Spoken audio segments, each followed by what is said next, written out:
Every government that has ever collapsed believed, until very near the end, that it would not.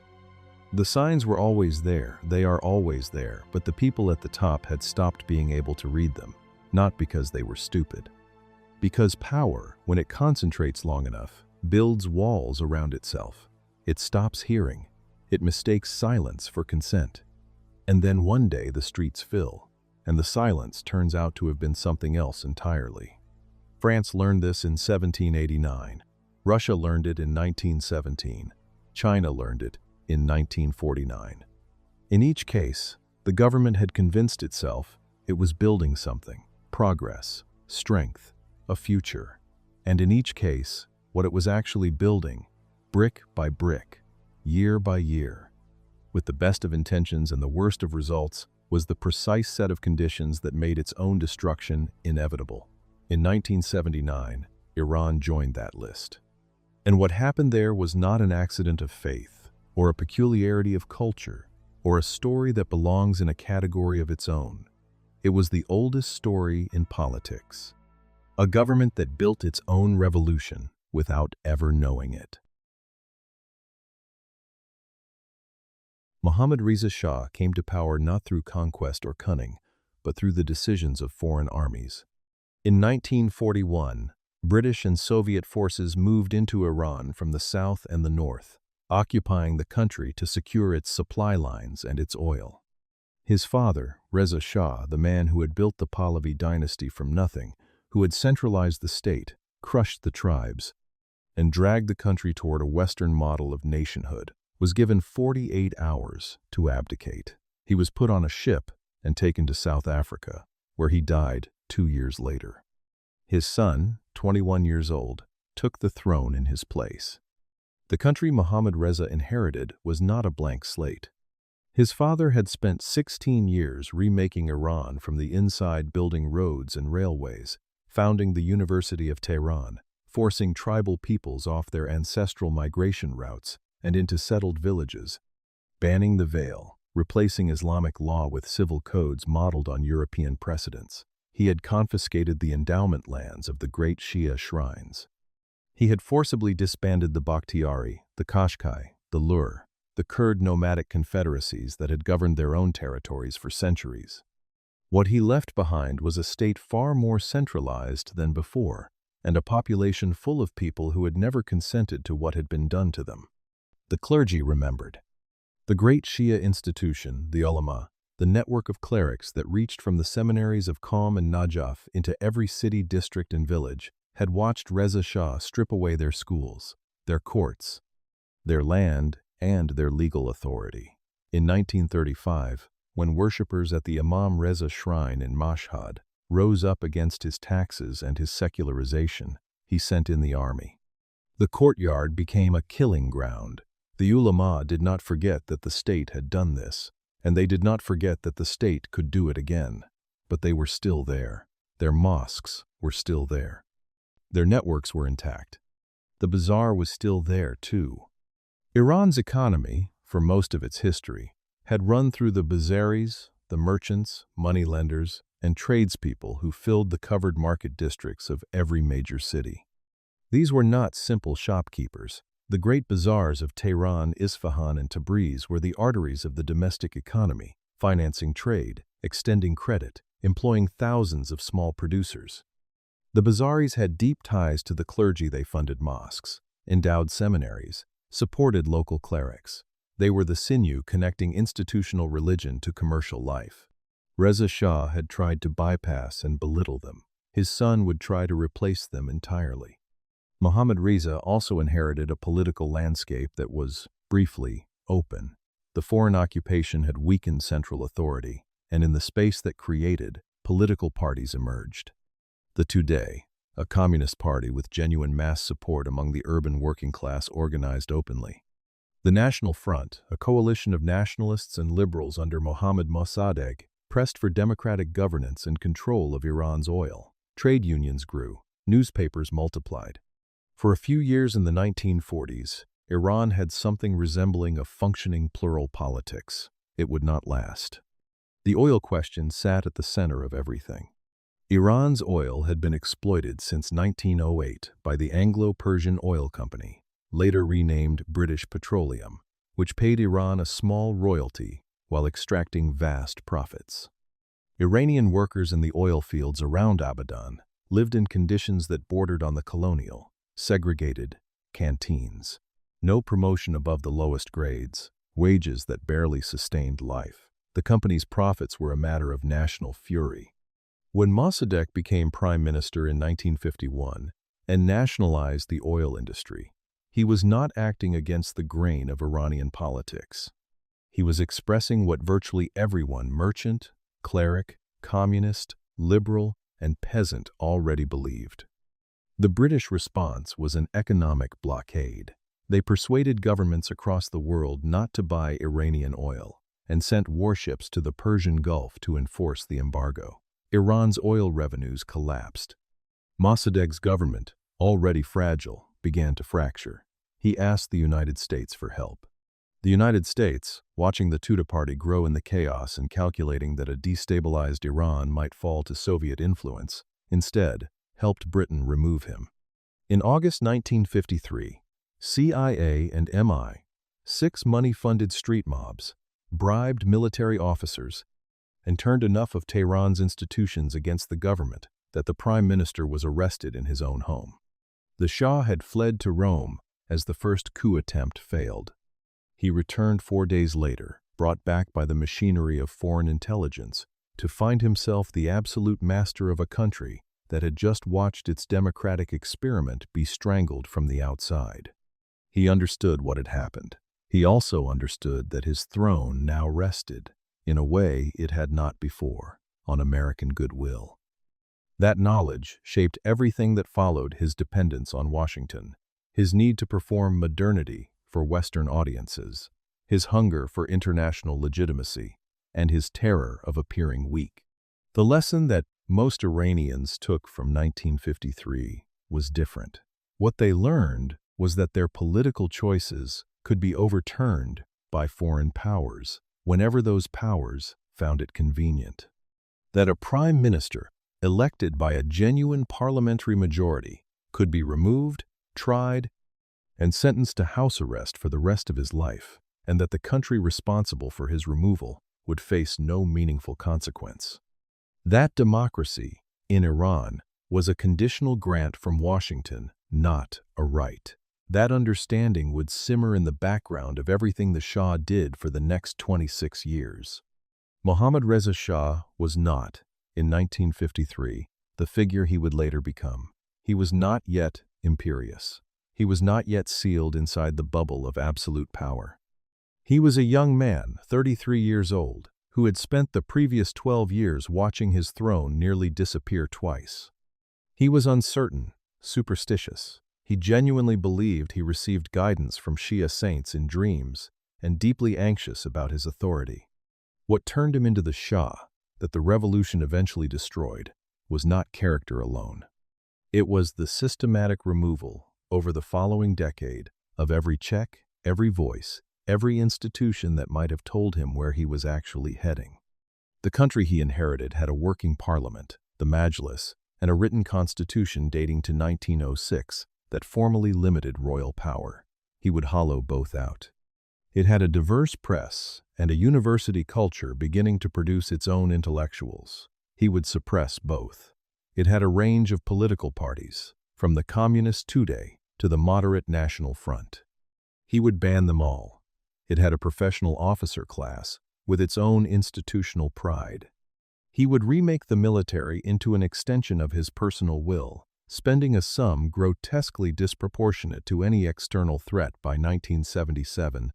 The Iranian army numbered 410,000 men, up from 23,000 a generation earlier. The clergy were a special case. His father had gone after them with blunt force. Mohammad Reza took a more oblique approach, at least initially seizing control of religious endowments, cutting financial support for seminaries, replacing the Islamic calendar with a royalist one that numbered years from the founding of the Persian Empire by Cyrus the Great, rather than from the Hijra. He did not so much attack the institution as try to drain it, slowly, of authority, and resources. It was a strategy that achieved the opposite of its purpose. The ulama resented the death by 1,000 cuts just as much as they had resented his father's direct assaults, and they still had their mosques, their pulpits, and their people. The country Mohammad Reza inherited was poor, genuinely, structurally poor. Most Iranians lived in villages, farming land they did not own, paying rents to absentee landlords who lived in Tehran or Paris. Literacy was low, infant mortality was high, and the gap between the tiny class of educated urban professionals and the peasant majority was immense. This was not a product of Pahlavi rule. It was a product of centuries. But it meant that when the Shah announced he was going to modernize Iran, there was a real problem to solve, and that the manner in which he solved it, and for whom, would determine whether he spent the rest of his reign accumulating gratitude or accumulating enemies. By 1953, the foundations of the next quarter century were in place, a throne dependent on foreign support and therefore oriented outward toward Washington and London, rather than inward toward its own population, an oil economy that promised enormous wealth but had already proven it could be a source of conflict as much as prosperity. A clergy network stripped of formal power but intact in every social and institutional sense. A bizarre class that had survived 2 Pahlavi reigns without ever truly accepting Pahlavi values. And a peasant majority with no political voice, no formal representation, and no mechanism to say what they needed or what they had lost. Mohammad Reza Shah looked at this country and saw a project. What he failed to see was a warning. By the early 1960s, the Shah was under pressure from 2 directions simultaneously. Inside Iran, the National Front and its supporters were pushing for democratic reform, land redistribution, and a curtailment of royal authority. From Washington, the Kennedy administration was pressing him to modernize, to address rural poverty, and diffuse the social conditions that the Americans feared would produce a communist insurgency. The Shah, who needed American support and resented American lectures in equal measure, turned both pressures into an opportunity. He would carry out a revolution himself, on his own terms, before anyone else could carry one out for him. The name he gave it, the White Revolution, was a piece of deliberate political theater. White against red, order against chaos, a revolution from above that would make a revolution from below unnecessary.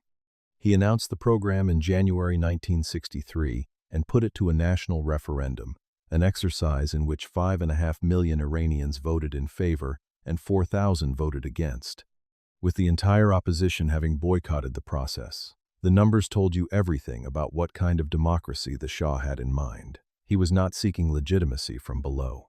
He was performing it for an international audience. The centerpiece was land reform. For centuries, the Iranian countryside had been organized around a system of absentee landlordism, in which a small number of powerful families, the so-called 1,000 families, owned the land and extracted rents from millions of sharecroppers who had no security, no legal title, and no political voice. The Shah dissolved the Majlis in 1961, removing the landlord's parliamentary bloc in one stroke, and pushed through legislation that forced landowners to sell their excess holdings to the state for redistribution to peasants. On paper, it was the most ambitious land reform in the Middle East. The landlords did not simply absorb the blow. Many were compensated not in cash but in shares of state-owned factories, a forced exchange that turned them from rural lords into reluctant urban shareholders, severing their traditional ties to the countryside, but giving them a stake in the industrial economy the Shah was simultaneously building. Their social power did not disappear, it migrated. The village structure those families had anchored for generations was now cut loose, and nothing durable had been built to replace it. Women's suffrage was the reform that generated the most immediate clerical fury, and the Shah knew it would. In 1963, Iranian women gained the right to vote and to stand for office. This was not a gesture toward Iranian feminism. There was no organized feminist movement pushing for it. It was a signal directed at the West, a piece of the Shah's broader argument that Iran was a modern, progressive state that belonged in the company of civilized nations. Women in Iranian cities who had been quietly building professional and educational lives through the 1950s and 60s benefited from the change. Women in the villages, where traditions of purdah ran deep, were largely unaffected in practice. The literacy corps was more genuinely transformative in reach, if not always in depth. Young men conscripted for military service were given the option to serve instead as village school teachers. Over the following decade, more than 160,000 men, and eventually women as well, were deployed across rural Iran. They vaccinated children, taught reading, and extended the state's administrative reach into places that had barely felt Tehran's presence. The literacy rate climbed from 26 to 42%. University enrollment quadrupled. A generation of Iranians grew up with access to education their parents had never had, and graduated into a country that did not have nearly enough jobs to absorb them. The Health Corps followed the Literacy Corps model, sending conscripts with medical training into remote districts to deliver basic care. For millions of Iranians in isolated villages, it was their first encounter with trained medicine, with vaccinations, with a government that seemed to be doing something for them rather than to them. Infant mortality fell. Life expectancy rose. These were real gains, and they were felt. But the men delivering them were not permanent. They served their terms and left. The infrastructure that might have made the change durable, clinics, trained local staff, supply chains for medicines, was far thinner than the headline numbers suggested. Beneath every headline success, the structural problem was the same. The state was implementing transformation without building the institutions that transformation required. Land redistribution without agricultural credit meant the newly landed peasant had a title, but no way to buy seeds or irrigation equipment. Women's suffrage without reform of the courts meant women could vote, but still faced legal inequality in marriage, divorce, and inheritance. The Literacy Corps raised reading rates without producing enough secondary schools in rural areas to absorb the newly literate. Each reform opened a door, and behind each door was a corridor that simply ended. The Shah understood the program primarily as a political instrument. It was designed to cut the power of three groups simultaneously: the old landed aristocracy, whose rural authority had always been a check on royal power; the religious establishment, whose endowment lands and independent courts he wanted to absorb into the state; and the secular left, whose own land reform demands he was now appropriating. By carrying out the revolution before the opposition could, he hoped to strand them politically, to take their agenda, and leave them with nothing to demand. The clerical response was immediate and fierce. Ayatollah Ruhollah Khomeini, then a professor of philosophy at the seminary in Qom, declared that the Shah had embarked on the destruction of Islam in Iran. His specific grievances were concrete. The land reform targeted religious endowment properties. The women's suffrage provision was an attack on Islamic family law. And the broader program was, in his view, a tool of American imperialism and Israeli influence, designed to keep Iran subordinate to foreign power. He was not alone in these views, but he was the most uncompromising in expressing them. In June 1963, Khomeini was arrested. The response in the streets surprised the regime. Riots broke out in Tehran, Qom, Tabriz, and Shiraz, the largest popular disturbances since the coup of 1953. The Shah's forces suppressed them, with Khomeini's supporters later claiming that 15,000 people were killed in 3 days of unrest. The government disputed the number. What was not in dispute was that a relatively obscure cleric had, in the act of being arrested, become the focal point for every category of Iranian grievance that had nowhere else to go.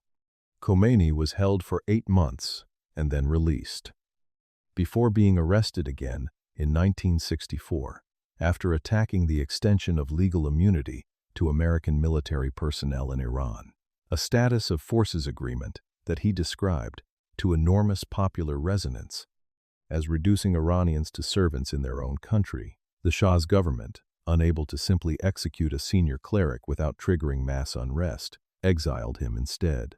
He went first to Turkey, then to the shrine city of Najaf in Iraq, where he would spend 13 years, and then to a village outside Paris. He never stopped preaching. His sermons were recorded on cassette tapes and smuggled back into Iran through networks the government could not fully monitor. The White Revolution grew over the following years, eventually expanding to 19 separate elements. Workers were promised profit sharing in large factories. Forests and pastures were nationalized. Cooperatives were established to replace landowners as sources of rural credit. Each new element was announced with fanfare and implemented with the institutional thinness that had become the program's defining feature. By the early 1970s, the gap between the White Revolution, as the Shah described it, the transformation of Iran into a great power, and the White Revolution, as it was experienced by the majority of Iranians, was becoming impossible to close with. Rhetoric alone. The GDP figures were real. Per capita income rose sharply. New universities opened. Tehran acquired highways and high-rises and an expanding professional class that wore Western clothes and sent its children to study in Europe and America. The Shah pointed at all of this and saw confirmation that the program was working. What he did not see, could not see, because the system he had built no longer allowed anyone to show him was what was happening in the villages those migrants were leaving, and in the shanty towns at the edge of Tehran where they were arriving. The plebiscite of 1963 had been a preview of the Shah's political method: action without accountability, transformation without consent, modernity imposed from above and measured by the state's own instruments. A man who could produce a 5.5 million to 4,000 referendum result was a man who had already decided what the answer was. The White Revolution would produce many genuine changes. What it could not produce, what it was not designed to produce, was a population with any mechanism for saying, quietly, through legitimate channels, that something was going wrong. That absence was not an oversight. It was the program's hidden purpose. The Shah did not want feedback. He wanted compliance. And for a decade, compliance was largely what he got, because the economy was growing, because the opposition had been broken or exiled, and because the full weight of what had been lost had not yet come due. The bill arrived later, and it arrived all at once. The land reform looked different depending on where you were standing when it arrived. If you were a journalist in Tehran or a Western diplomat attending one of the Shah's receptions, it looked like the future of feudal country finally breaking free from the grip of its landlord class. Millions of peasants receiving title to land they had worked for generations. If you were one of those peasants, on the ground, holding the title, looking at a plot too small to be profitable, with no seed money, no credit, no irrigation infrastructure, and no agricultural cooperative to replace the landlord who had previously supplied all of those things, it looked considerably less like liberation. The landlord had not merely extracted rent, he had also, in his way, been the nervous system of rural life. He provided seed at the beginning of the growing season, on credit. He organized the shared infrastructure of the village, the water channels, the threshing floors, the storage. He was corrupt, and he was exploitative, and the system he operated was deeply unjust. But when the state removed him and handed out titles, it did not replace any of the functions he had performed. The peasant who received his land in 1963 often found himself, within a few years, without the resources to farm it. The failure rate for the new small farms was high. Plots were frequently too fragmented to allow mechanized farming. Access to credit dried up as the traditional landlord networks dissolved, and the new state cooperatives proved underfunded, bureaucratic, and slow. Mechanized agro-businesses, favored by state policy and better positioned to absorb the capital flowing into Iran in the 1960s, began to undercut the small farmer on price. A man who had received land as a promise of independence found himself competing against industrial agriculture with a hand plow and a debt. The road to Tehran was not a long one, and by the mid-1960s it was becoming crowded. The city offered wages that the countryside could not match, a construction boom that needed unskilled labor, factories that were hiring. The migrants who made the journey arrived in a city that had no adequate housing for them, no social infrastructure to absorb them, and no political voice to represent them. They settled in the south of the city, in shantytowns that spread across the flat land beyond the old city walls.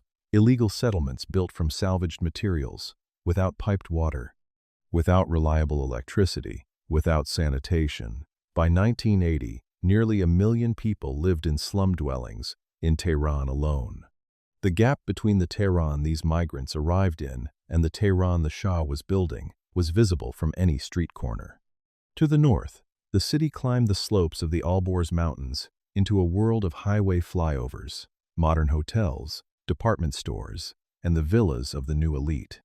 To the south, it spread into a world that the White Revolution had largely bypassed. The same city held both, and the people in the south could see the north clearly. Distance did not protect the rich from the view of the poor, it concentrated it. The urban working class that absorbed the migrants was itself under strain. Factory workers in Iran's new industrial economy had no independent unions. The Shah had banned them, replacing them with state-controlled labor organizations that existed to manage workers rather than represent them.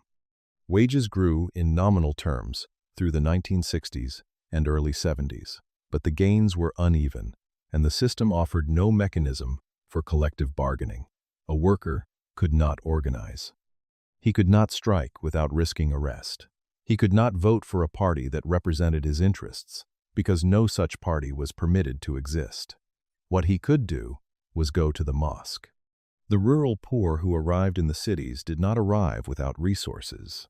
They brought with them the networks of their villages, the bonds of kinship, the habits of collective life, and, above all, their relationship with the local mosque. The mosque in the southern districts of Tehran and in the poorer quarters of Isfahan, Tabriz, and Mashhad was not merely a place of worship. It was the neighborhood's social center, its credit union, its welfare system, its meeting hall. The cleric who ran it knew his community. He knew who had lost a job, who needed food, who had a son in trouble with the authorities. He had been there before the migrants arrived, and he was there when they needed him. The Bazari merchant class watched the White Revolution with a different kind of anxiety. The bazaar had survived Reza Shah's contempt and had quietly prospered through the 1950s and early 60s, benefiting from the growing economy while maintaining its independence from the state. The Shah's new vision of Iran's economy had no room for the bazaar. He favored large Western-style enterprises, modern banking institutions, and franchised retail chains. Supermarkets and department stores were opening in North Tehran, catering to the new westernized consumer class and directly competing with the small merchants who had formed the backbone of the city's commercial life for centuries. The state competed with the bazaar in other ways.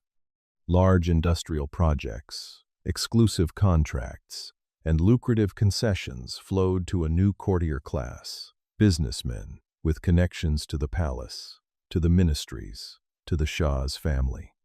The Bazari, who operated through traditional networks of trust, religious obligation, and long commercial relationship, found himself at a structural disadvantage in an economy that rewarded proximity to power.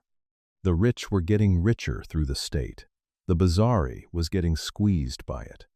His institutions, his networks, his way of doing business were being treated as relics of a backward country that the Shah was in the business of leaving behind.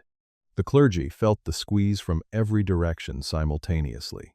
Their endowment lands had been absorbed into the land reform program.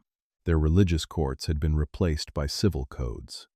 Their schools competed against a state educational system that was growing rapidly and teaching a curriculum that had no use for the Islamic sciences they had spent their lives mastering. Their social authority in the villages was eroding as the state sent in its own representatives, the literacy corps, the health corps, the Reconstruction Corps, agents of a secular modernity that carried the implicit message that the cleric's world was finished, but the mosque was still full. The generation that came of age in the 1960s and 70s was something new in Iranian history, literate, educated to secondary or university level, raised with expectations that the economy had generated and could no longer fully satisfy. University enrollment had quadrupled. The number of educated young Iranians was far larger than the number of professional positions available to them. Engineers, teachers, and graduates of the new universities found themselves in a society where advancement required not qualification, but connection. Connection to the right family, the right ministry, the right network of palace patronage. The technically educated, but politically excluded professional class became one of the most volatile constituencies in the country.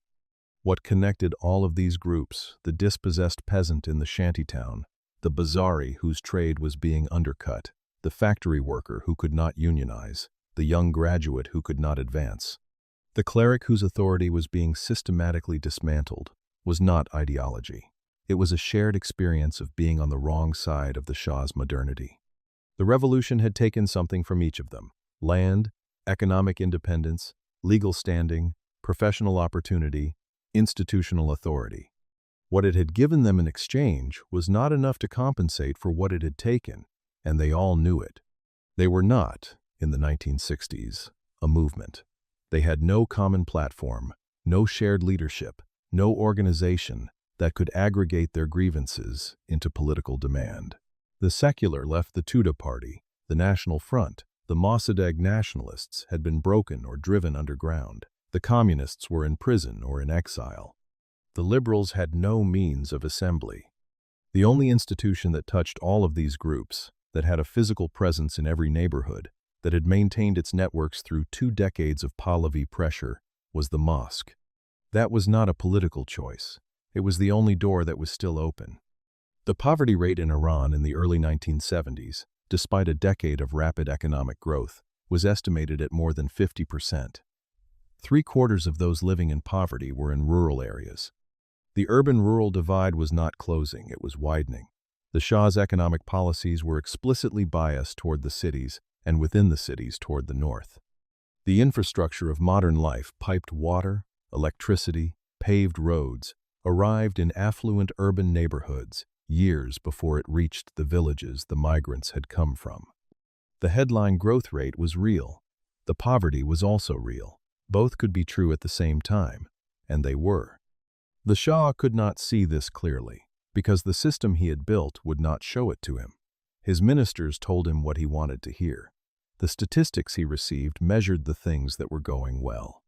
The shanty towns in the south of Tehran were an embarrassment, and when municipal authorities tried to evict squatters, they met resistance that escalated into confrontations with security forces, small, localized episodes that never made it into the briefings that reached the palace. The country was accumulating a social debt that no one in a position to act on it was permitted to acknowledge. What the White Revolution had produced, alongside its genuine achievements, was a population of people who had been moved physically, economically, socially, without being given a stable place to land. The peasant had been detached from his village. The worker had been detached from any institution that represented his interests. The bazaari had been detached from the economic system that had given his life structure. The cleric had been detached from the official life of the state. None of them had anywhere new to stand, except the mosque.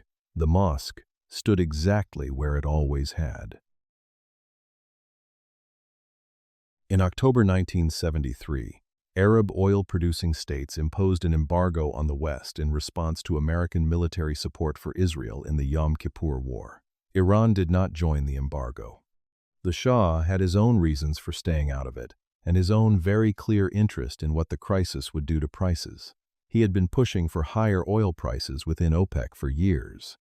When the embargo sent the world market into shock, and the price of a barrel quadrupled in the space of months, from around $3 to over $11, it was the Shah of Iran who had lobbied most aggressively for the increase. The windfall that followed was staggering. Oil revenues, which had stood at roughly $4 billion in 1972, reached close to $20 billion by 1974. In the space of a single year, Iran became one of the wealthiest states on earth, by a measure its government had never previously imagined. The Shah's response to this flood of money was to accelerate everything. His economic advisors, his ministers, the international experts he employed, virtually all of them counseled caution. Absorb the revenues gradually. Invest in agriculture. Build the institutions the economy needed before scaling the industry. He overruled them. He doubled the allocations of the Fifth Development Plan, the country's master blueprint for economic expansion, in a single stroke. Projects that had been scheduled across a decade were pushed forward simultaneously. The economy was already running at capacity. He was now demanding that it run at twice capacity, with no additional infrastructure to carry the load. You can see, from the streets of Tehran in 1975, what that decision meant in practice. The construction cranes are everywhere: hotels, ministries, highways, apartment towers, going up across the northern districts, where the new rich are building a city that looks, at least from certain angles, like a European capital that happened to be located at the edge of a desert. The roads are choked with cars. The import terminals at the port of Bandar Abbas are so overwhelmed with incoming cargo that ships are queuing for weeks to unload. There are containers full of goods sitting on docks across the Persian Gulf because there are not enough trucks, not enough drivers, not enough roads, not enough warehouses to move them. The economy is overheating at a rate that no administrative system on earth, however well run, could have handled. And Iran's administrative system was not well run. The inflation that followed was not gradual. Consumer prices, which had risen at an average annual rate of around 2.5% through the decade of the 1960s, were now climbing at 15, 20, and in some categories 25% per year. The cost of housing in Tehran doubled and then doubled again. The cost of basic foodstuffs rose faster than wages for most of the working class. The price of bread, of cooking oil, of meat, the staples of a working-class family's weekly budget, were climbing month by month in ways that the family budget could not accommodate. The growth that was visible in the GDP statistics, and that the Shah pointed to with immense pride, was real. So was the squeeze that was invisible in those same statistics. The Shah's solution to inflation revealed the entire logic of his system. Rather than acknowledging that his own spending decisions had overheated the economy, he blamed the merchants. In 1975, he launched the Rostakiz Party, Iran's new single legal political party, membership in which he declared compulsory for all Iranians who had completed the 9th grade. Any citizen who did not join, he announced, was either a traitor or a communist and was free to leave the country. The party's first major campaign was an anti-profiteering drive against the bazaar. Teams of inspectors, many of them drawn from Rostaki's youth wings, fanned out through the covered markets of Tehran, Tabriz, Isfahan, and Shiraz, investigating merchants for price manipulation and economic sabotage. The merchants who had been quietly absorbing years of economic pressure from state-favored competitors and foreign enterprises now found themselves being fined, jailed, and publicly branded as enemies of the people. 44 shopkeepers were imprisoned in Tabriz in the first 45 days of the campaign alone. Thousands across the country were fined or had their businesses temporarily closed. The class the Shah most needed to keep neutral, the bazaari merchants whose networks connected them to the mosque, to the working poor, and to the institutions of traditional urban life, had now been transformed by the Shah's own policy into an active constituency for his removal. The foreign presence was its own provocation. By the mid-1970s, somewhere between 40 and 50,000 American military advisors, technicians, and contractors were living and working in Iran. They were there because the Shah had spent the oil windfall on weapons at a rate that had made Iran's military the 5th largest on earth. By 1977, an army of 410,000 men, equipped with the most advanced American hardware available, including 88-14 jet fighters purchased from Grumman, and hundreds of attack helicopters from Bell. The hardware was state-of-the-art. The Iranian military's capacity to operate and maintain it without foreign help was not, so the Americans stayed. They lived in their own compounds in Isfahan and Tehran, gated communities with American fast food, American schools, and American social habits. Situated inside an Iranian city that most of the residents had no access to. The Iranian mechanics and trainees who worked alongside them sometimes found themselves sidelined, paid to sit in waiting areas, rather than learn the skills the contracts nominally promised to transfer. Construction companies brought in for major projects found it more efficient to use their own imported labor than to train Iranians on the job. The humiliation this produced was not abstract. An engineer who had studied in Tehran, who spoke 3 languages, who had spent his professional life trying to contribute to the country his Shah claimed to be building, watched foreign contractors collect the high-value contracts while he was passed over. The resentment was precise and personal. The Shah understood Iran's modernity as a performance directed at the outside world. He celebrated the 2500th anniversary of the Persian Empire in 1971 with a spectacle staged at Persepolis, a tent city of extraordinary luxury, catered entirely by maxims of Paris, attended by heads of state from across the world, and costing an amount the government never fully disclosed but which was estimated at several $100 million. The Iranian press was not permitted to criticize it. Most Iranians could not have afforded the price of the canapés. The event was designed to tell the world that Iran had arrived. What it told Iranians watching from a distance was something different. The single-party state that arrived with Rastakiz in 1975 completed the political closure the Shah had been building since 1953. There was now no legal political organization in Iran that was not an extension of the monarchy. The 2 previous parties, which Iranians had contemptuously called the Yes, Sir Party and the Yes, of course, Sir Party, for their total subservience to the palace, were dissolved into Rastakiz. There was no opposition press, no independent trade union, no professional association that operated outside state oversight. The political system had no feedback mechanism of any kind. The Shah received what his ministers knew he wanted to hear, and the gap between that and the reality of the country widened every year. By 1976 and 77, the oil boom was beginning to reveal its structural limits. The Fifth Plan's doubled budget had produced massive government deficits alongside inflation. The construction boom that had drawn workers from across the country was beginning to cool as credit tightened. In the shanty towns of South Tehran, families who had arrived from villages across Iran to take construction work found the work drying up while prices kept climbing. The man who had left his village for a wage found himself in a city where the wage was no longer reliable and the rent had doubled. He had no savings, no union, no political representative, and no recourse. He had the mosque. The oil economy had also produced a new visibility of inequality that the pre-oil society had partially obscured. In a poor country where almost everyone is poor, the extremity of the gap is muted. In a suddenly wealthy country where some people are spectacularly rich and most people are not, the gap becomes a daily confrontation. The North Tehran of the Shah's ministers, the palace courtiers, and the Western-educated professional class who orbited them was not hidden from the South. Tehranis could see it. The new highways ran through the city, and you could drive from one world to the other in 20 minutes.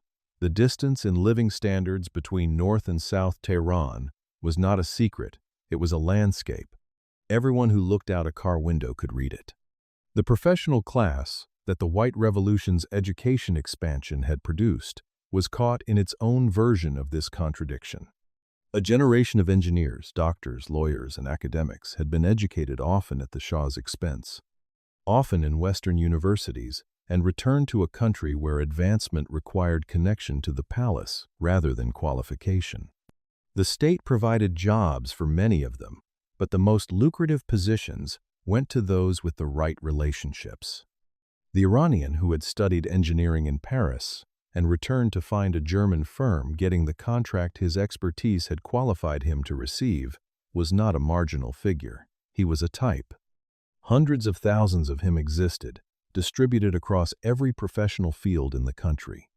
The Shah himself seemed, in these years, to understand abstractly that something was wrong while being constitutionally unable to identify what it was. He knew there was discontent. He attributed it to communist agitators, to foreign interference, to the enemies of progress who had always resisted his vision. When advisors tried to tell him the economy was overheating and that his spending decisions were the primary cause, he dismissed them. When ministers told him the inflation was structural and required a genuine correction rather than a campaign against shopkeepers, they found themselves quietly transferred to less important posts.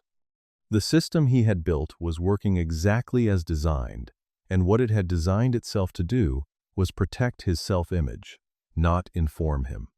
In 1977, as the economy began to contract following the credit squeeze that followed the boom, the Shah's government cut spending sharply.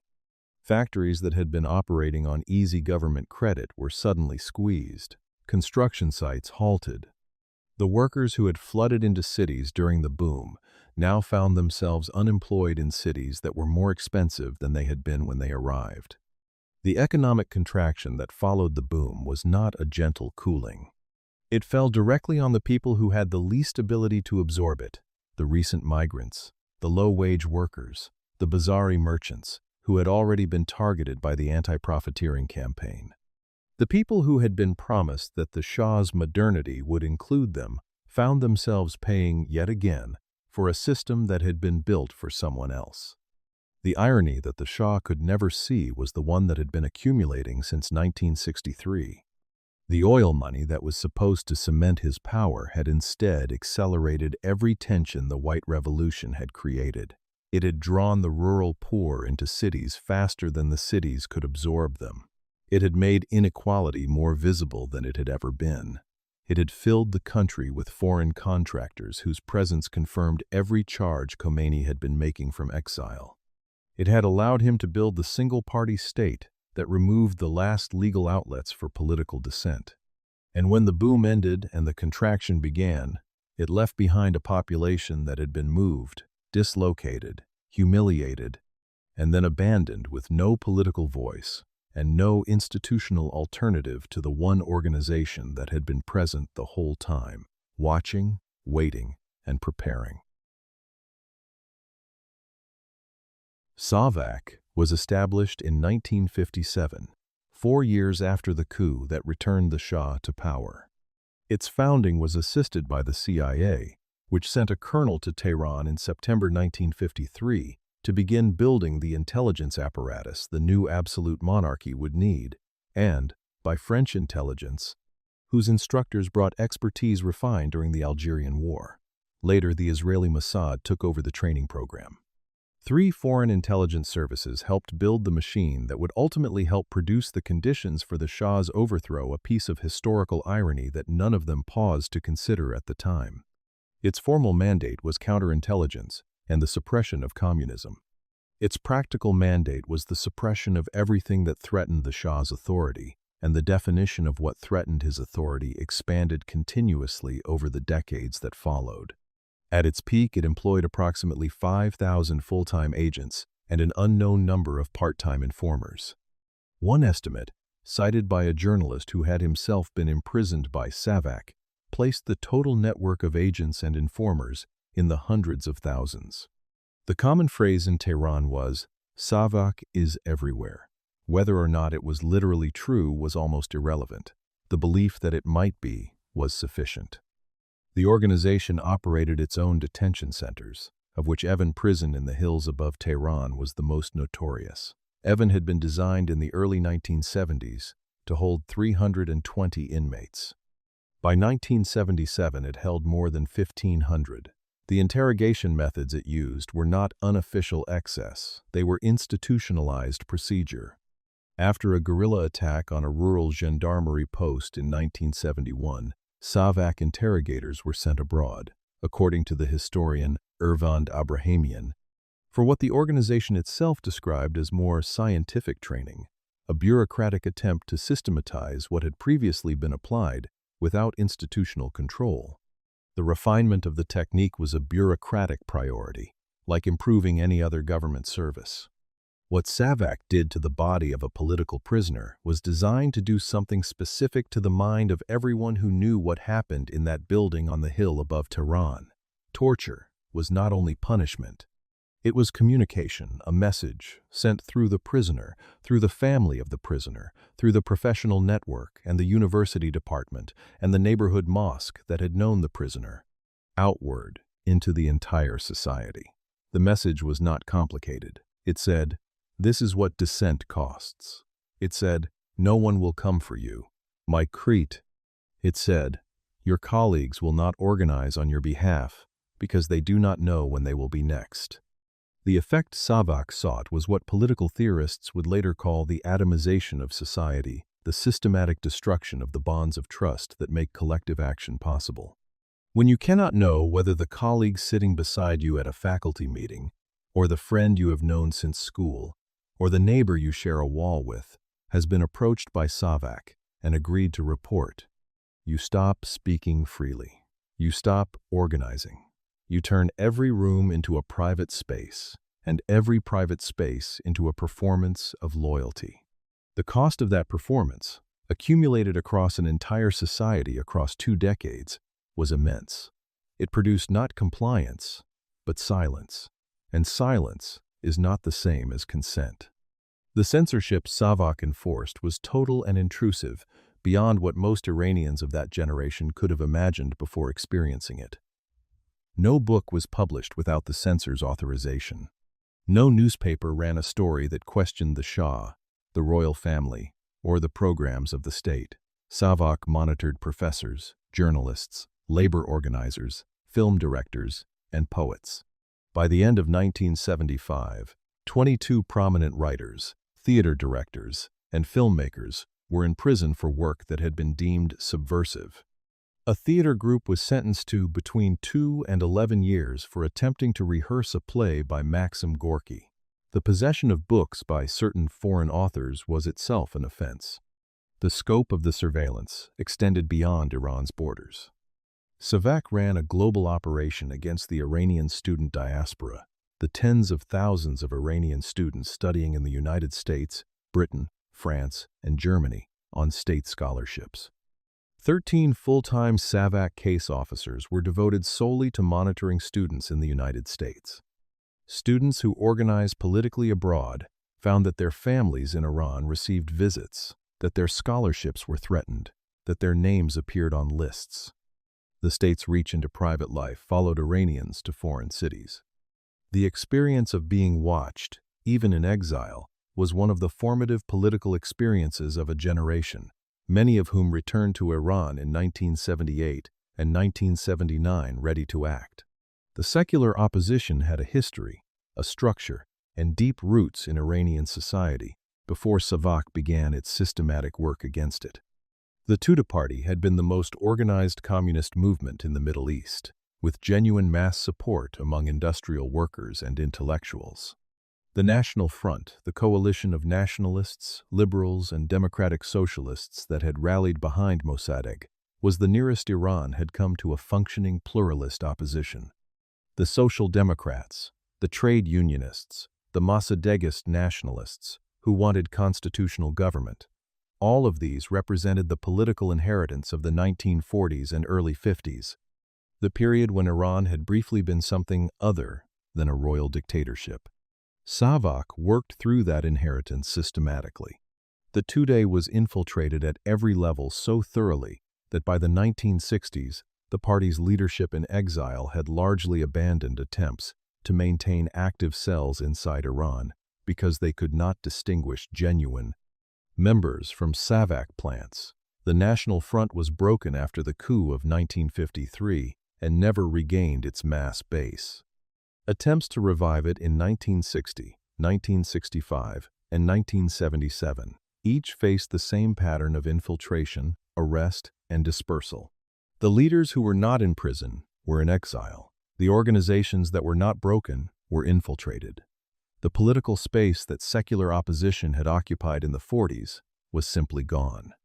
Into the vacuum left by the destruction of the secular left, a new generation moved younger, more radical, shaped by the experience of watching every peaceful method fail.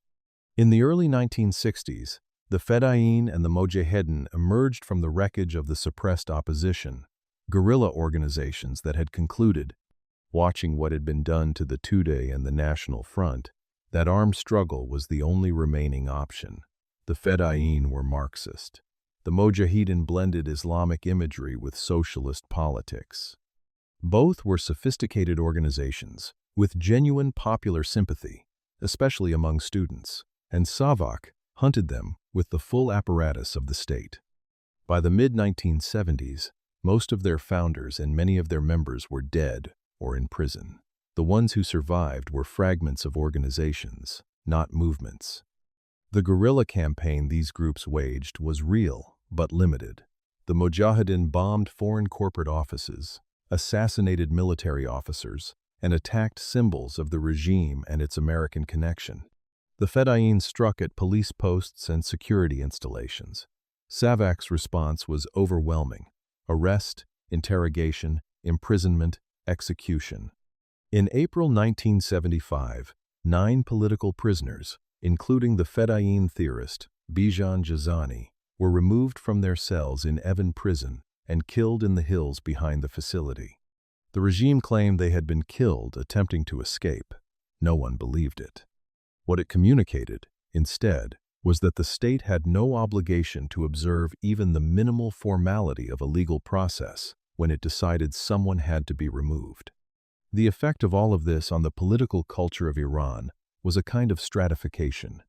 At one extreme was the committed activist, communist, nationalist, Islamic socialist, who had made a conscious decision to accept the risk of direct opposition. These people were a small minority, and the state hunted them specifically and effectively.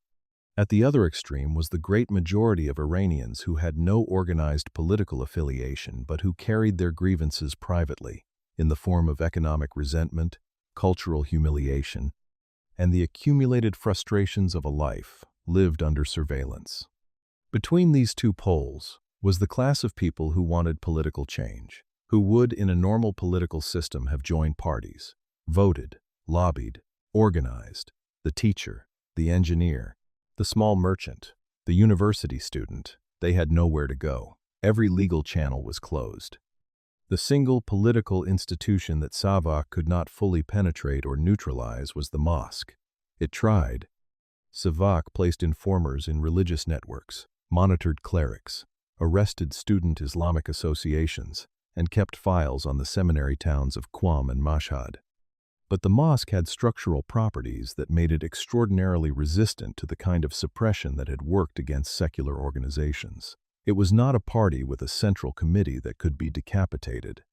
It was a network of tens of thousands of local institutions, each one embedded in a specific neighborhood or village, each one led by a cleric whose authority derived from religious learning and community relationship, rather than from any central organizational structure that the state could disrupt.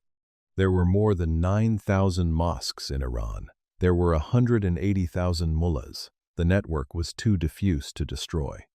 The experience of SAVAK's prisons also produced an unintended consequence that ran directly against the state's purpose. Political prisoners from across the spectrum of the secular opposition, communists, nationalists, Marxist guerrillas, liberal academics, were held in the same facilities as Islamic activists. They shared cells, they debated, they taught each other. The common experience of the prison, the shared fact of having been broken or refused to be broken by the same state, forged connections across ideological lines that would not have formed in any other setting. Secular leftists who had contempt for organized religion came to respect individual clerics who refused to recant. Islamic activists who had dismissed Marxism engaged seriously with the analysis of class and imperialism they encountered in the cells. The prison was inadvertently becoming a crucible. By the mid-1970s, the net result of 2 decades of SAVAK operations was a political landscape of radical simplicity. There was the Shah, the state, and the apparatus of the security services on one side. On the other side was everything else, a society full of accumulated grievance with no legal means of expressing it, no secular organization capable of aggregating it, and no political leader with the institutional reach to give it form, except one, from a house in the Iraqi shrine city of Najaf. A cleric who had been exiled 11 years earlier was still recording his sermons onto cassette tapes and sending them back into Iran through a network the state could not shut down. The tapes passed from hand to hand in mosques, in bazaars, in the back rooms of tea houses. SAVAK could follow a tape. it could not find where the network ended. The Shah had spent 20 years building a state that could not hear itself. He had silenced the communists and the nationalists, imprisoned the liberals and the socialists, broken the trade unions and the independent press, dissolved the parties and replaced them with the hollow theater of Rastakis. He had, with enormous thoroughness, removed every institution that might have told him what his country actually thought. What he had not understood, and what the architecture of his security state made impossible to understand, was that the destruction of every other political vehicle was not the neutralization of political energy. It was the concentration of it into the one institution he could suppress but not eliminate, into the one network he could infiltrate but not destroy, into the one man whose voice, carried on magnetic tape through the mosques of a country that had no other way to speak, was becoming the only voice that seemed to be saying what everyone already knew. The mosque was not a political organization. That is the essential point, and it is the reason it survived everything the Shah's security state attempted to do to it. It was a religious institution with a physical presence in every neighborhood of every Iranian city and every village in the countryside. It had its own buildings, its own source of income, its own internal hierarchy, and its own relationship with the community that had nothing to do with the state. It did not need permission from Tehran to function. It did not need a government salary to pay its clergy. It did not need official recognition to convene its congregation. It simply existed, and in a country where the Shah had methodically eliminated every other institution capable of gathering people together outside state control, simply existing was a form of power that nothing else could claim. The financial independence of the clergy was structural, not incidental. Shia religious practice required the payment of Qum's 1/5 of annual surplus income to a recognized senior cleric, who distributed it according to religious obligation, to seminaries, to students of theology, to the poor of the community, to the maintenance of the religious institutions themselves. This was not charity in the informal sense. It was a parallel taxation system, flowing from millions of observant Shia households directly to a clerical hierarchy that the state did not control and could not intercept. The Bazari merchant class, whose relationship with the mosque was centuries old, was the primary source of this income. The more the Shah's economic policies alienated the bazaar, the more reliably the money flowed. The local cleric at the center of a neighborhood mosque was not a distant institutional figure. He knew the people who came to him. He had performed the ceremonies at their births, their marriages, and their funerals. He had arbitrated their disputes, extended credit from charitable funds to families in need, and organized the distribution of food and assistance to the poor of the district. When a young man arrived in South Tehran from a village in Khorasan, with no job and no family connections in the city, the mosque was the first institution that recognized his existence. It offered him a community, a network, and a place to belong. The state offered him a shantytown and a police force. The neighborhood religious association, the Hayat-e-Mazabi, was in many ways more important to daily social organization than the mosque itself. These were informal local bodies, financed by private donations from residents, that organized holiday celebrations, commemorations, mutual aid, and collective gatherings. In Tehran alone during the 1970s, more than 12,000 of them were estimated to exist, each one anchored in a specific neighborhood or occupational community, each one a node in a social network that reached from the poorest districts of South Tehran to the merchant quarters of the old city. They were not political, but they were organized. An organization, in a country where organization outside the state was otherwise illegal, was inherently political. The mosque was not the only channel through which Islamic ideas circulated in the 1970s. A parallel intellectual movement had been building for a decade, centered not on the clerical establishment, but on a university professor who wore no turban and acknowledged no religious authority as his own. Ali Shariati had studied in France, absorbed the Marxist and anti-colonial thought of Frantz Fanon and Jean-Paul Sartre, and returned to Iran with a project that was as radical as anything the secular left had produced: the reinterpretation of Shia Islam as a theology of revolution. He argued that the true Islam of the Prophet and the martyred Imam Hussein was not the quietist, accommodationist religion that many Iranian clerics practiced, but a dynamic force for social transformation, the religion of the oppressed against the oppressor, the Mostazafin against the Mustakbirin. His lecture hall at the Hosseiniye Ershad in Tehran was filled beyond capacity every night it was open. Students sat on the floor, leaned against the walls, and gathered outside the windows. His audience was the generation the White Revolution had educated and then failed to absorb the young engineers, teachers, and graduates who had expected a place in the country their Shah claimed to be building, and found instead a system that rewarded connection over qualification. Shariati gave them a framework in which their frustration was not merely economic, but cosmological. They were the disinherited, the Mostazafin of Islamic scripture, and their struggle was not only for wages, but for dignity on a theological scale. SAVAK shut the Hosseiniye Ershad in 1972, arrested Shariati, and held him for 2 years. When he was released under international pressure in 1975, he was kept under house arrest. In May 1977, he fled to London. He died there 6 weeks later at 43 years old, of what a British coroner ruled a heart attack. His followers did not believe the coroner.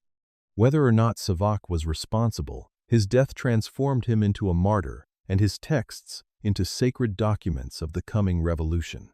His 50-odd volumes of transcribed lectures, circulated through the same networks that carried Khomeini's cassette tapes, passed hand to hand in universities, seminaries, and tea houses, copied and recopied on cheap duplicating machines. The cassette tape was the revolution's nervous system, and its significance cannot be overstated. Khomeini, in exile first in Najaf and then in a small house outside Paris, recorded his sermons and sent them back into Iran through the networks of pilgrims, students, and sympathetic travelers who crossed in and out of the country. A master tape arrived. It was copied in mosques, in private homes, on cheap home cassette recorders into hundreds of duplicates. Each duplicate was copied again. At the peak of revolutionary mobilization, a SAVAK official estimated that more than 100,000 sermon cassettes were in circulation in 1978, and that millions of Iranians had heard Khomeini's voice. His words reached a pre-literate audience that no pamphlet or newspaper could have touched. They reached village elders in Khorasan, factory workers in Ahvaz, and students in Tehran universities simultaneously. The tape bypassed the Shah's total control of official media in a way no other medium could. Television and radio were instruments of the state. Newspapers were censored before publication. But a cassette was a physical object that moved through human networks. SAVAK could follow a tape. It could arrest the person carrying it. What it could not do was find the point where the network ended. Because the network had no boundary and no center, it was coextensive with every social relationship in Iranian religious life, which is to say, it was coextensive with Iranian society itself. The Islamic Coalition Society, the Motalefe, was the most organized formal expression of the Bazaar Clergy Alliance. It had been founded in the early 1960s by Bazari merchants, clerics, and lay Islamic intellectuals in the aftermath of the June 1963 uprising, and had operated semi-clandestinely through the following decade and a half. It collected the religious taxes of Bazari households and remitted them to Khomeini in exile. It organized distribution of his sermons. It coordinated strikes and commercial shutdowns when the movement required them.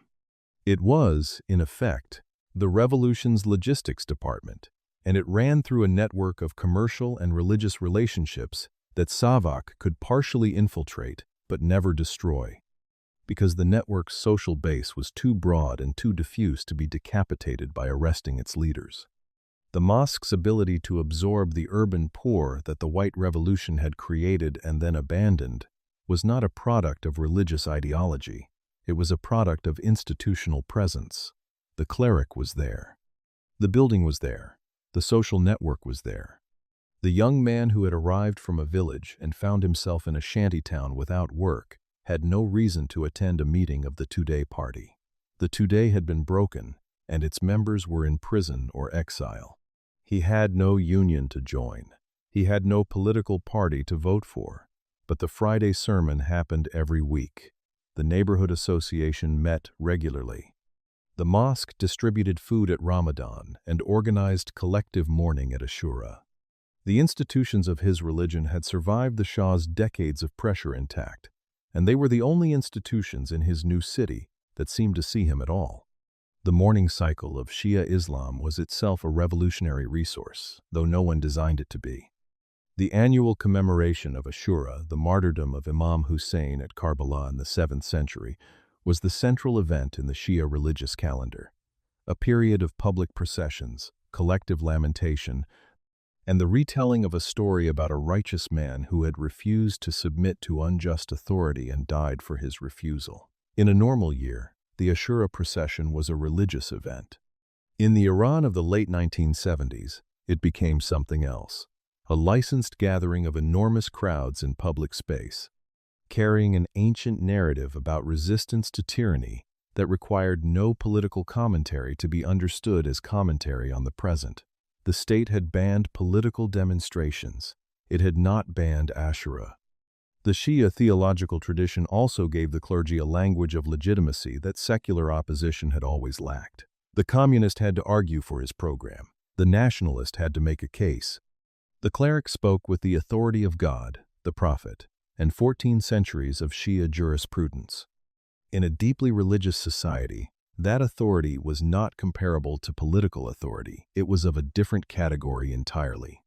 When Khomeini declared the Shah's government illegitimate, he was not making a political argument.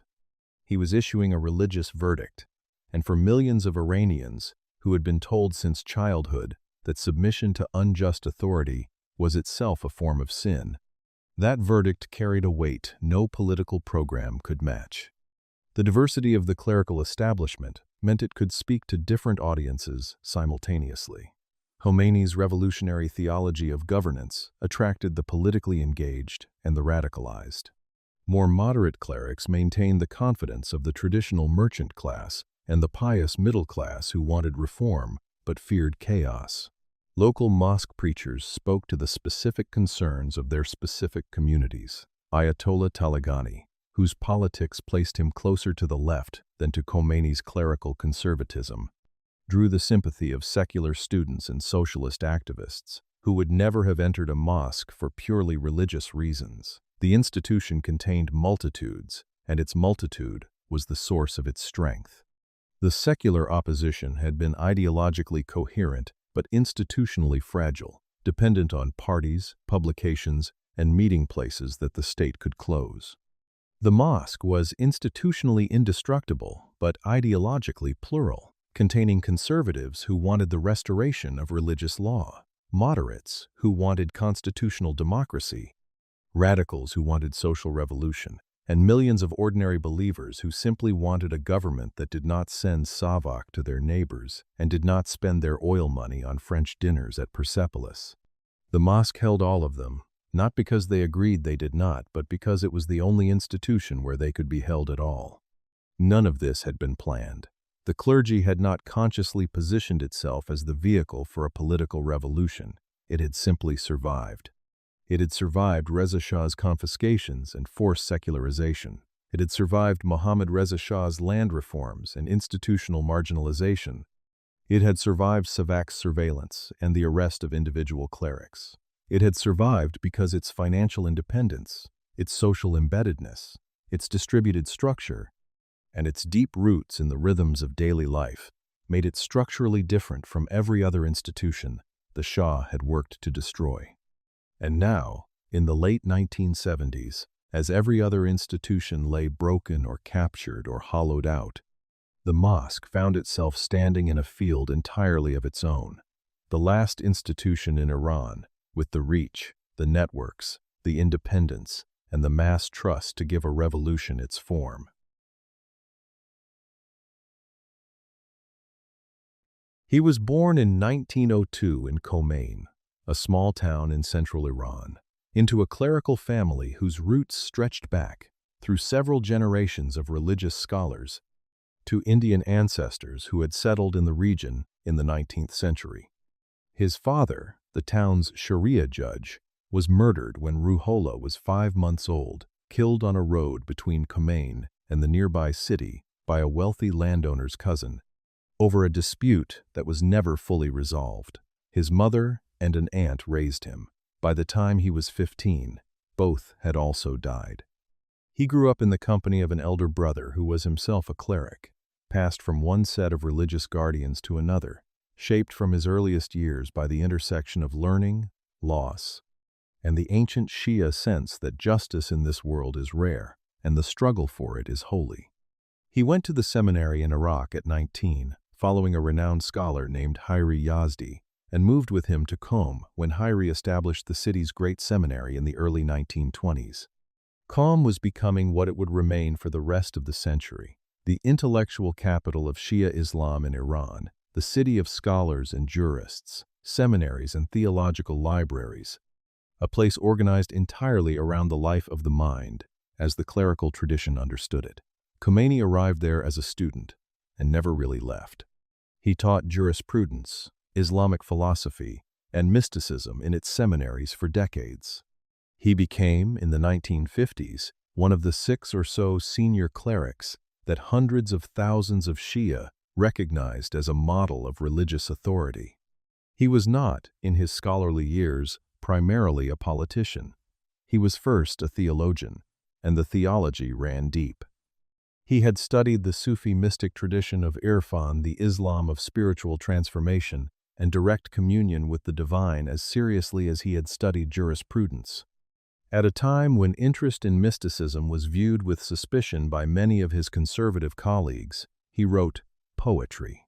He taught classes on ethics that he ended, invariably, with a phrase from a Shia litany about total surrender to God. He lived ascetically. He was known for his aloof and austere demeanor, his simple dress, his lack of interest in accumulating property or wealth. In a country where the Shah was spending oil revenues on a tent city at Persepolis, catered by a Parisian restaurant, the cleric in Qom, who owned almost nothing, was a figure of almost architectural contrast. His politics were always present beneath the scholarship, but for decades they remained within the conventions of his class. He opposed Reza Shah's secularization campaigns. He published his first political text in 1942, a point-by-point refutation of an anti-clerical pamphlet, defending the right of Islam to govern the lives of Muslims and attacking the Pahlavi project of westernization. He supported, then, the idea of a constitutional monarchy with Islamic supervision, a limited state, not a clerical one. He had not yet arrived at his most radical conclusion.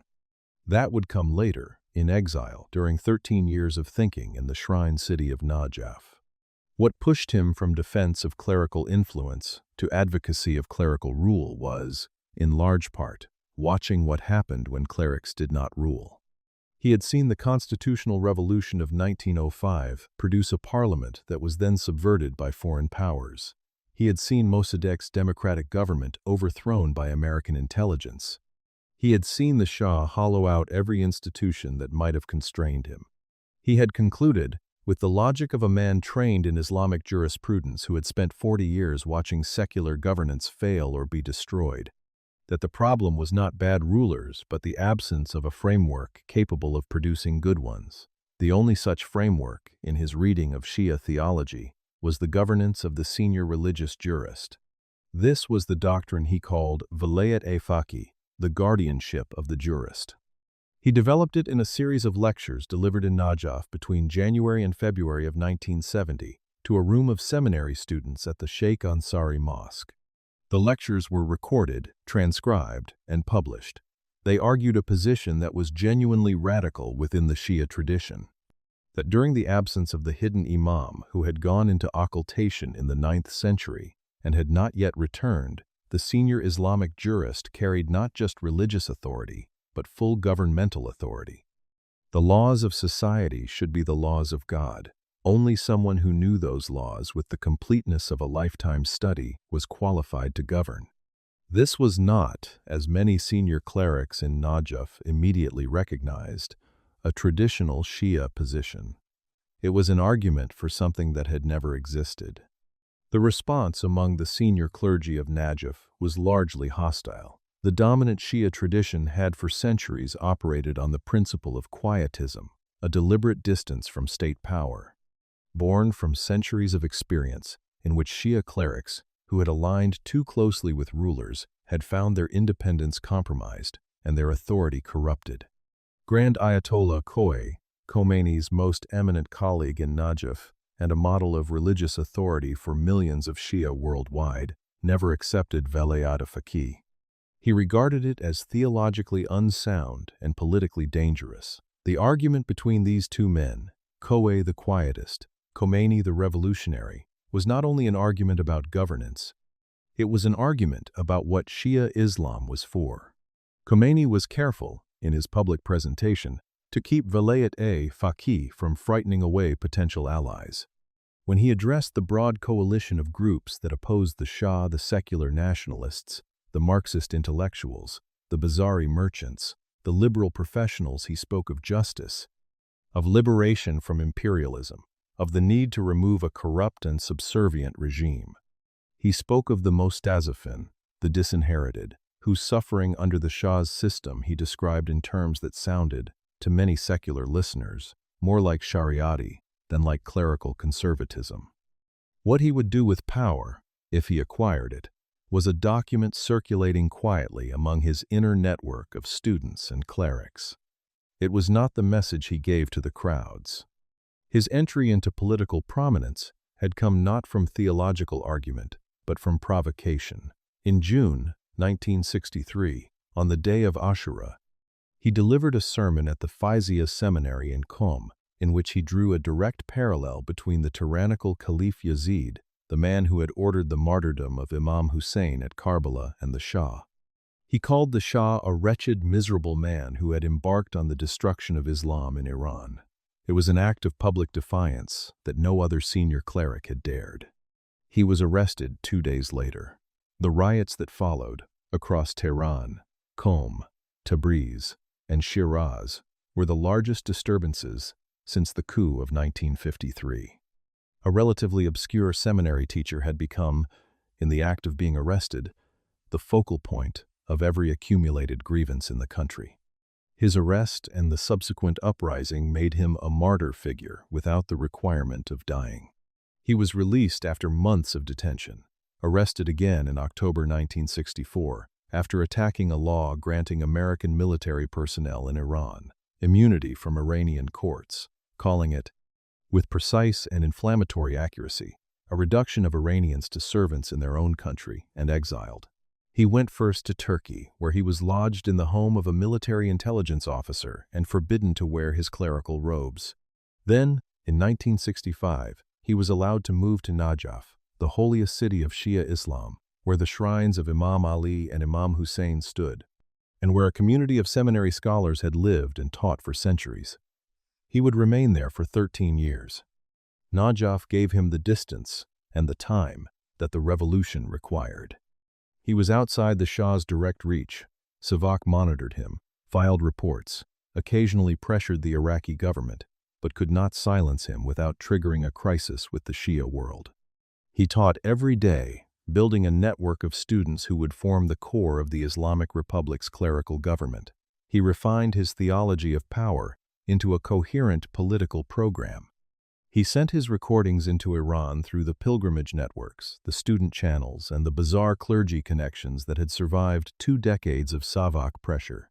His voice entered Iran as a physical object, a cassette tape, and multiplied through every social network the mosque commanded. When Saddam Hussein expelled him from Iraq in October 1978, at the Shah's request, the Shah expected this to weaken Khomeini's connection to Iran.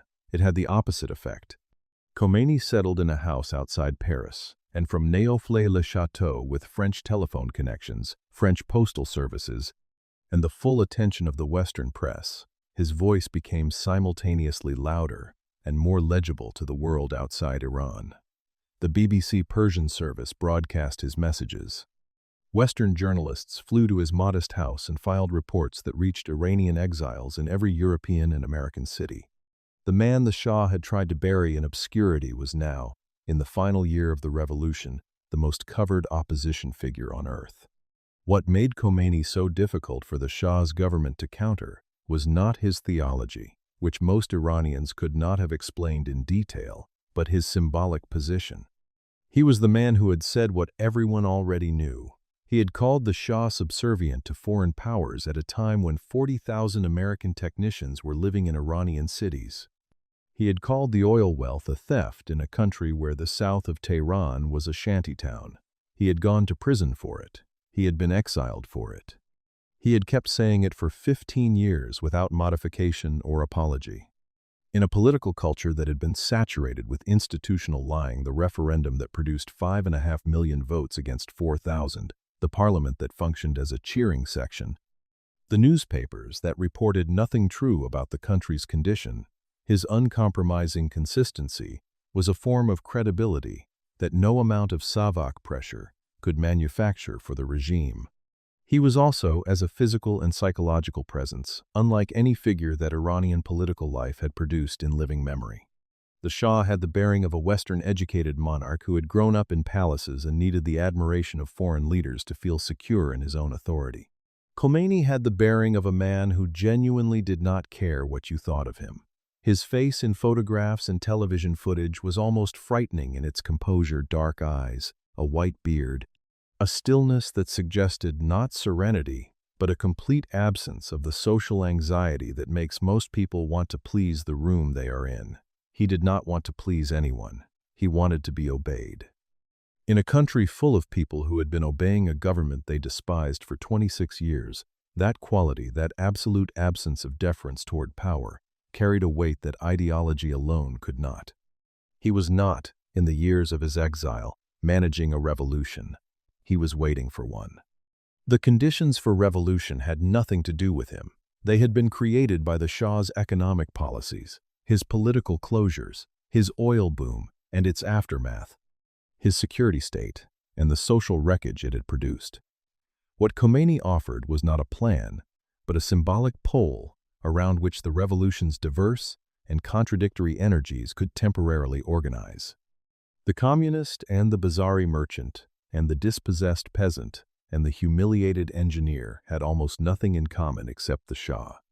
Khomeini had spent 15 years making himself, through the precise and uncompromising application of clerical authority, the most credible voice saying that the Shah had to go. When the moment came, that was enough. Jimmy Carter was inaugurated as President of the United States in January 1977 on a platform that included, for the first time in American foreign policy, a genuine emphasis on human rights. The Shah was his ally, his oil supplier, and his policeman in the Persian Gulf. But Carter sent him a polite reminder, through diplomatic channels, that the relationship would benefit from visible progress on civil liberties. The Shah, who understood the American political cycle and needed Washington's support, responded. He released a number of political prisoners. He allowed the Red Cross to visit Evin prison. He permitted the Rastakhiz party to hold open discussion forums.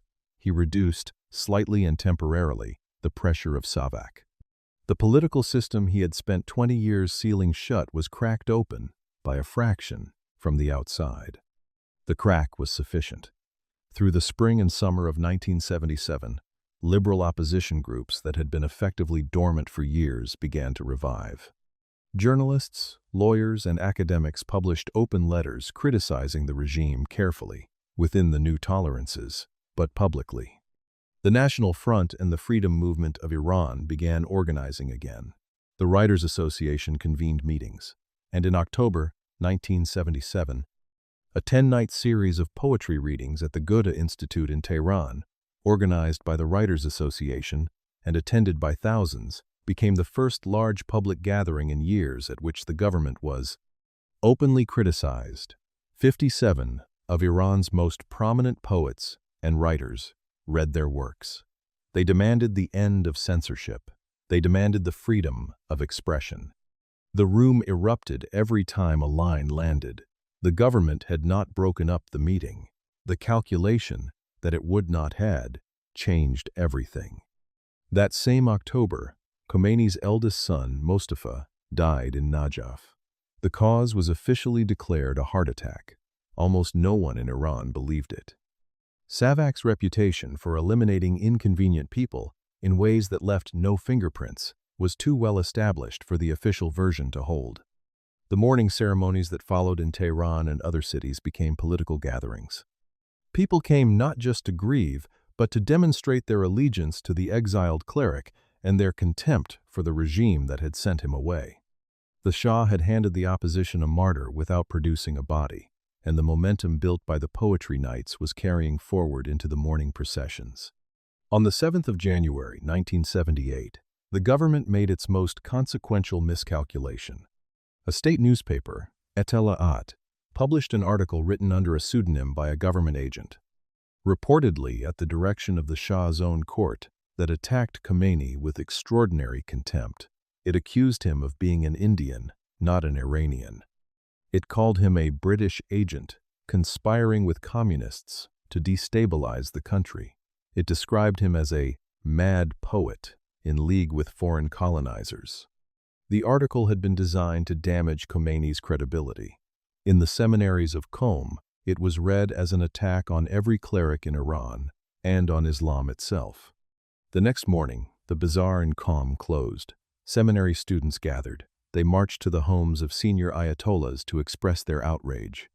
By the 9th of January, the protests had grown large enough that the Shah's security forces opened fire on the crowd. The number of dead is disputed. The government admitted to 5.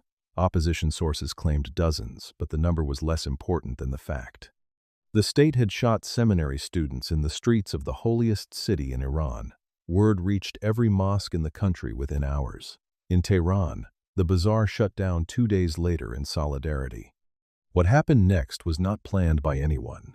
It arose from the structure of Shia religious life itself. 40 days after a death, Shia tradition requires mourning ceremonies, the Chehelom. The dead of Qom were commemorated 40 days later, on the 18th of February, in cities across the country. In Tabriz, the ceremonies became a full-scale urban uprising. Cinemas, banks, and government offices, symbols of the Shah's westernized order, were attacked and burned. The army restored order, and there were more deaths. Those deaths required their own mourning ceremonies 40 days later, and those ceremonies produced more deaths, more funerals, more 40-day cycles. 240days.com. The revolution had found its rhythm, and it was the rhythm of grief. The cycle rolled through the spring and into the summer of 1978. In dozens of Iranian cities, Shiraz, Yazd, Isfahan, Mashhad, Avaz, Kazvin, the pattern repeated: mourning ceremony, security crackdown, deaths, 40-day cycle. Mourning ceremony again. The Shah vacillated between concessions and force in a way that satisfied neither purpose. He replaced the head of SAVAK. He released political prisoners. He promised liberalization. And then his forces shot into crowds again. The regime had no coherent strategy because the Shah himself had no coherent diagnosis of what was happening. He believed it was a communist conspiracy, or a British plot, or the work of foreign agents. What it actually was, the accumulated consequence of 25 years of accumulated decisions, was a category of event that his system had no instrument to measure. On the 19th of August, 1978, the 25th anniversary of the CIA coup that had returned the Shah to his throne, a cinema in the working-class district of Abadan was set on fire. While the film was playing inside, the doors had been barred from outside. Between 377 and 470 people died in the fire. The perpetrators were eventually identified, years later, as Islamic militants acting on their own radical convictions. But in the atmosphere of August 1978, with SAVAK's record of violence fresh in every mind, almost everyone in Iran concluded immediately that the regime had done it. The Shah's government had spent decades doing exactly the kind of thing that made this attribution completely plausible, and it was unable to make itself believed, even when it was telling the truth. The Cinema Rex fire broke something open. Hundreds of thousands of Iranians who had held themselves at a careful distance from the confrontation between the state and its opponents, who had watched the protests with sympathy but not yet joined them, made a decision in August 1978. The American historian Roy Mottahedeh captured the shift precisely. Thousands of Iranians who had felt neutral until that moment suddenly felt that the government might put their own lives on the block to save itself. Suddenly, for hundreds of thousands, the movement was their own business. The fire had turned a political conflict into a personal one. On the 4th of September, 1978, the last day of Ramadan, millions of Iranians poured into the streets of every major city for demonstrations against the Shah. The number was genuinely enormous. In Tehran alone, the estimates ran to 1 million or more. It was the largest single expression of public opposition in Iranian history, and it carried with it a new quality. It was no longer primarily the students and the seminary graduates and the bazaari merchants.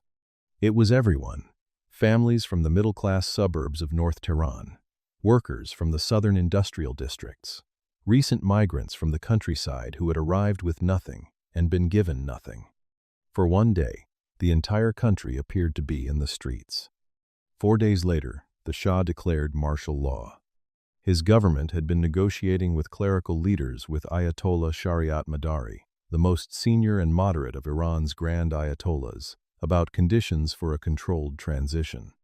The martial law declaration ended those negotiations. On the morning of the 8th of September, demonstrators gathered in Jala Square in Tehran, not yet knowing that martial law had been declared the night before. When the crowds refused to disperse, the soldiers opened fire. Dozens died. Hundreds were wounded. The opposition, driven by the logic of the previous months, immediately circulated figures of thousands dead, figures that were exaggerated but that were believed, because the state that was denying them had spent decades making itself impossible to trust. The day entered Iranian memory as Black Friday. Black Friday did not slow the revolution, it accelerated it. The opposition now had no incentive to moderate. The Shah had demonstrated, for what felt like the final time, that his response to a political crisis was to shoot into it. The strikes that had been building through September became a general economic emergency in October and November. Civil servants walked out. Factory workers stopped production. And then, at the end of October, the oil workers of Khuzestan, the people who operated the most important economic infrastructure in the country, went on strike. Iranian oil production, which had stood at nearly 6 million barrels a day, collapsed. The government was losing $60 million every day. The economy that the Shah had spent 3 decades building was eating itself. Khomeini had been expelled from Iraq in early October at the Shah's request and had settled in a village outside Paris. The Shah expected this to cut him off from the Iranian street. Instead, Khomeini now had access to the international telephone system, international postal services, and the concentrated attention of the Western press. Journalists flew to the small house in Neaufle-le-Château and filed stories that reached Iranians in every diaspora city on earth. The BBC Persian service broadcast his messages into Iran every day. The man the Shah had tried to neutralize by relocating him to the most connected city in the world now had a media platform no previous revolutionary in history had possessed from exile. Through November and December of 1978, the Shah's government cycled through prime ministers in a desperate attempt to find someone who could construct a viable transition. Each new appointment was announced as a step toward democracy, a commitment to free elections, a promise to dismantle the one-party state. Each announcement arrived too late and signaled too little to a population that had already decided it had heard enough promises. On the 10th and 11th of December, the days of Tasu'a and Ashura, between 6 and 9 million Iranians marched in cities across the country. The Shah's government had negotiated with clerical leaders for the demonstrations to be peaceful, had issued permits, had pulled the troops back from the procession routes. The army watched from a distance as a number that amounted to approximately 1 in 7 Iranians walked through the streets calling for the Shah to go. The Shah watched the Ashura marches on television. He had been ill cancer. though he had kept the diagnosis from his closest advisors and from the American government, and the illness had been compounding his indecision for months. He had spent the autumn swinging between the advice of his generals, who told him he could still suppress the revolution by force, and the advice of his diplomats, who told him the window for that option had closed. He could not decide, because he could not believe what was happening. He had built a country. He had industrialized it, electrified it, educated it, armed it. He had been told, by the Americans, by his own statistics, by the ministers who reported to him, that it was working. He was watching 9 million of its people walk past his palace calling for his removal, and the number was too large for any available explanation. By December 1978, the revolution was irreversible. The army was intact but unwilling to massacre at the scale required to hold the country together. The oil workers' strike had drained the treasury. The international support that had always been the silent guarantor of the regime was wavering. Carter's government was sending contradictory signals, his national security advisor still backing the Shah, his State Department already making calculations about what came next. The Shah had run out of both the instruments and the will. What was coming was not a question of whether, but of when, and almost everyone in Iran, on both sides, knew it. Revolutions reach their tipping point, not when the people become powerful enough to overthrow the state, but when the state loses the will to maintain itself. France, in 1789, Russia, in 1917. In both cases, the decisive moment was not a military victory, but a collapse of institutional confidence. The army stopped obeying. The bureaucracy stopped functioning. The officials who had spent their careers administering the regime began calculating their exits. Iran in December 1978 was that moment. The Shah's state was not defeated. It simply stopped believing it had a future. And systems that have stopped believing in their own future are already, in every meaningful sense, finished. The Shah had known he was ill since the spring of 1974, when he noticed a swelling in his abdomen while water skiing, and French doctors, examining him privately in Tehran, found an enlarged spleen. The diagnosis was chronic lymphocytic leukemia. His personal physician, acting on the instructions of his court, kept the full truth from him. He was told he had a less serious condition.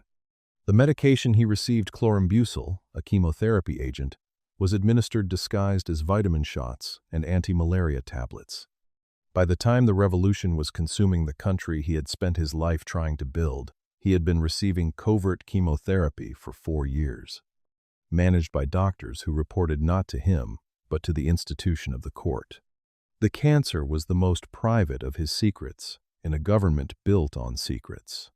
It was known to his court minister, to the empress, eventually to French intelligence and to American intelligence through Israeli sources, but not, for years, to the Shah himself in its full severity, and not to the public at all. He was governing a country whose political system had no mechanism for processing bad news, and whose intelligence chief had spent years telling him only what he wanted to hear. While simultaneously managing a terminal illness, he did not fully understand through doctors who could not speak to him honestly. It was, in miniature, the precise architecture of the larger failure, a system designed to protect the man at its center from reality. The illness explained some of what observers noticed about the Shah in the crisis years of 1977 and 78, the fatigue, the periods of withdrawal, the moments of abstraction in meetings where clarity was urgently needed, but it was not the only explanation for his paralysis. The Shah had always governed through the cultivation of division among his subordinates. He deliberately kept his generals in rivalry with each other, his ministers in competition, his intelligence chiefs in separate orbits, so that no single figure could build an independent base of power. This system had served his security for 2 decades. In a crisis that required coordinated, rapid decision-making, it produced an officer class psychologically incapable of acting without explicit royal authorization that was not forthcoming. His generals divided, roughly, into 2 camps. The hardliners, Generals Ovaisi and Rabi'i, among them, argued that the revolution could still be crushed by force if the Shah authorized a genuine crackdown, not the half-hearted deployments that had characterized the government's response through 1978. Ovaisi had proposed a strategy of overwhelming force, applied to the largest demonstrations enough casualties, he argued, to break the movement's momentum. The moderates argued that this option had closed, that the scale of the opposition had grown beyond what even a willing military could suppress without a civil war that would destroy the state in the act of saving it. Both assessments were probably correct, and the Shah could not choose between them. He vacillated. He replaced the head of SAVAK. He promised free elections. He declared martial law. He lifted martial law in practice while keeping it on paper. He appointed prime ministers who could not negotiate with an opposition that refused to negotiate. He was also, by the final months of 1978, a man who had begun to doubt the thing he had spent his life doing. He told foreign emissaries, repeatedly, that he was unwilling to massacre his subjects in order to save his throne. Whether this was genuine moral scruple or simple realism about the limits of what was achievable, it produced the same effect. A ruler who had built the most powerful military in Iranian history found himself unable to use it for the purpose it existed. He had made the army an extension of his personal will. When his will broke, the army had no institutional culture of independent action to fall back on. The Shah's organizational pathologies had hollowed out the very instrument that was now his only remaining option. By December of 1978, the Americans were managing two parallel and contradictory policies in Tehran simultaneously. National Security Advisor Zbigniew Brzezinski was calling the Shah directly, reassuring him of American support and urging him to hold firm. The American ambassador in Tehran, William Sullivan, was sending cables to Washington saying the Shah could not survive and that the United States needed to open channels to Khomeini's movement. The Carter White House was receiving advice from its own people that ranged from guarantee the Shah unconditionally to accept the revolution as inevitable. Late in November, Carter commissioned a separate outside assessment from a veteran Washington policy advisor who concluded that the Shah could not survive and recommended reaching out to the opposition. Brzezinski buried the report. Carter was told by too many voices and heard too little that was consistent. In January of 1979, Carter sent an American general, Robert Heiser, to Tehran with instructions to keep the military intact and support the transitional civilian government that Shapur Bakhtiar was attempting to form. Heiser met with Iran's generals but not with the Shah, who was personally embittered by this exclusion and understood it as a signal that his most important ally had already decided to operate around him. The generals who met with Heiser were men built by a system in which every significant decision flowed from the monarch. They could listen to an American general. They could not act without the Shah. And the Shah, for his part, had already begun calculating his departure. On the morning of the 16th of January 1979, the Shah and his family boarded a plane at Mehrabad Airport in Tehran. He carried with him a small jar of Iranian soil. He had told his last prime minister, Bakhtiar, that he was leaving on vacation. Everyone present at the airport knew he was not coming back. When his aircraft lifted off, celebrations erupted in the streets of Tehran. Within hours, his portrait was being torn from the walls of government buildings across the country. The army had not collapsed yet. SAVAK had not been dissolved. The Regency Council he had appointed to govern in his absence was legally constituted. But the system that had been built, brick by brick, over 26 years around the will of one man, had just watched that man leave, and none of its remaining pieces knew what it was for without him.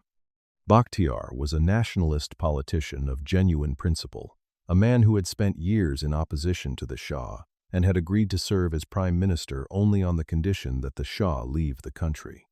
He lasted 37 days. He promised free elections, lifted press censorship, and dissolved SAVAK. He reached out to Khomeini, suggesting that Qom could become an Iranian Vatican, a center of religious authority operating alongside a democratic state. Khomeini, from his house outside Paris, rejected the offer with a contempt that made clear it had never been a serious possibility. Bakhtiar's government was not negotiating with the revolution. It was standing in its path. Khomeini returned to Tehran on the 1st of February 1979, aboard a chartered Air France Boeing 747. The crowd that met him was so large that the car taking him from the airport was overwhelmed by supporters and he had to continue by helicopter. Estimates of the welcoming crowd ran to several million. When a French journalist on the plane asked him, as they approached Tehran, how he felt returning home after 15 years of exile, he replied, "Nothing." It was the most revealing word he had spoken in years. What he felt was not the point. What mattered was that he had come back and that the country was ready to receive him. For the following 10 days, two governments existed in Iran simultaneously. Bakhtiar's government still occupied the ministries and was recognized by what remained of the international community. Khomeini's Provisional Revolutionary Government, headquartered in a school building in South Tehran, was recognized by the streets. The military was formally loyal to Bakhtiar. It was also watching its junior officers begin to move. On the 8th and 9th of February, Air Force technicians at a base in Tehran declared their loyalty to Khomeini and opened the arsenal to revolutionary crowds. The Shah's Air Force, equipped with American 14s and trained for years by American advisors, was distributing weapons to the revolution. On the morning of the 11th of February, 1979, 22 senior commanders of the Iranian Imperial Armed Forces met in Tehran and issued a statement. The armed forces, they announced, were observing neutrality in the confrontation between the government and the people. It was the most consequential declaration of the revolution and among the most understated. Neutrality was not a military position. In the context of what was happening in the streets, the barricades, the seized police stations, the crowds taking government buildings block by block, neutrality was withdrawal.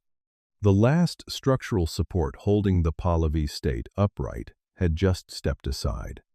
By late afternoon on the 11th of February, the Bakhtiar government had ceased to function.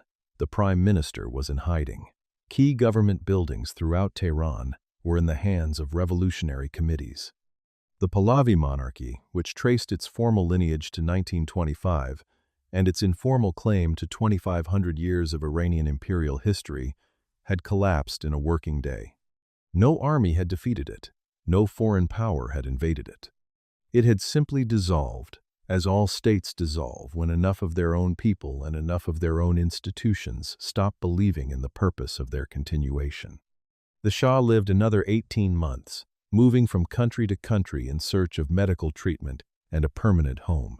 Egypt, Morocco, the Bahamas, Mexico.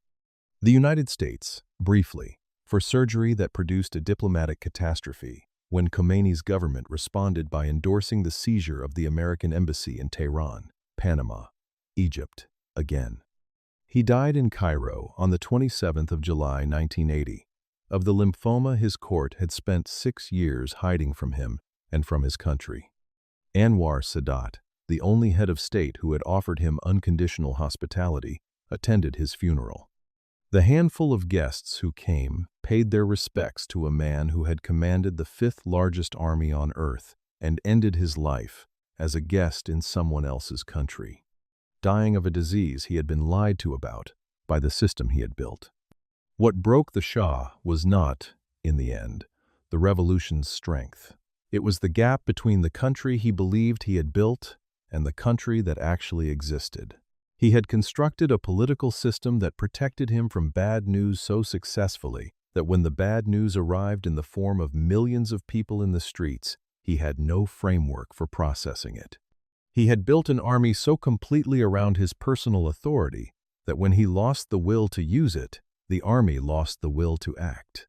He had eliminated every institution that might have mediated between the monarchy and the population, so that when the monarchy lost legitimacy, there was nothing to cushion the fall. He had spent 26 years building the precise conditions for total collapse and had received no warning, because the system that might have warned him was the first thing he had destroyed. You do not inherit a country's system in office. You build it one decision at a time, across decades. Every decision the Shah made that seemed to consolidate his power, the suppression of the press, the elimination of the opposition parties, the cultivation of rivalry among his generals, the preference for court flattery over institutional honesty had a second effect that he did not see, because the system he had built had no instrument for showing him what his decisions cost. He was not, in the end, undone by his enemies. He was undone by the accumulated consequences of his own choices, arriving all at once, too many and too large to ignore, and by then, too late to address. The revolution that swept the Shah from power in February 1979 was, in its first weeks, something genuinely plural. The people who had filled the streets across that extraordinary year were not a single movement. They were communists and nationalists and liberals and bazaari merchants and seminary students and factory workers and unemployed migrants and teachers and engineers who had been passed over for contracts and women who wore the veil and women who did not.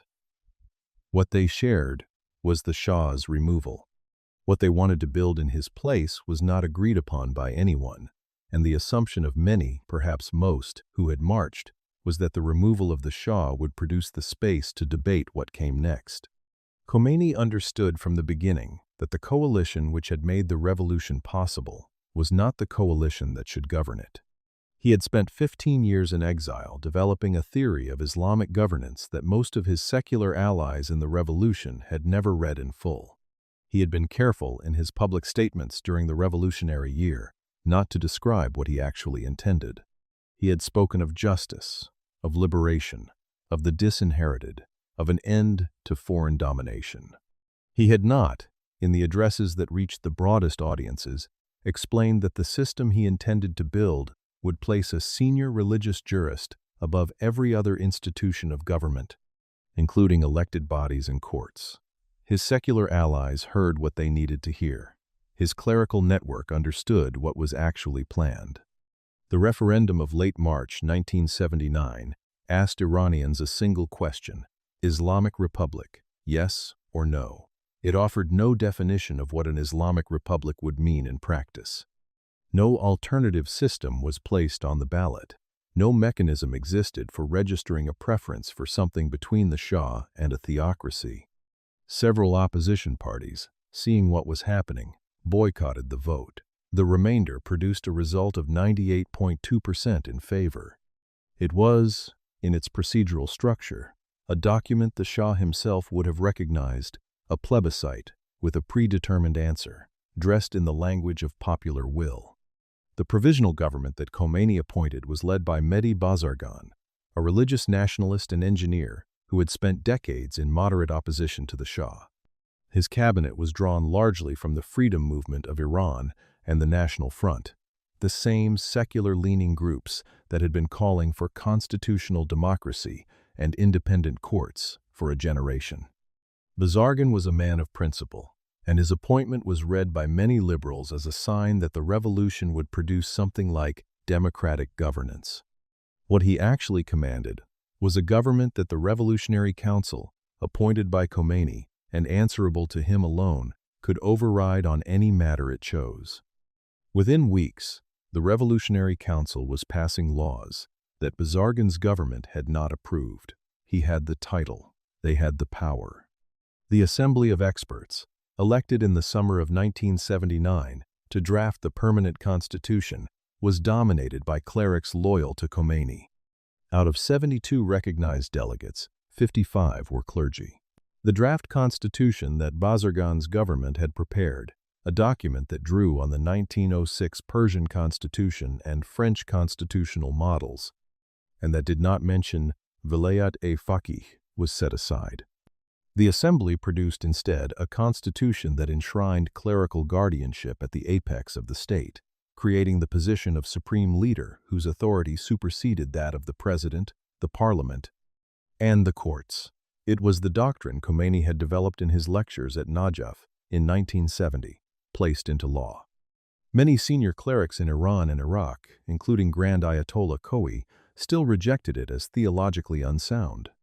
The population that had voted for the revolution had not by any meaningful measure voted for this.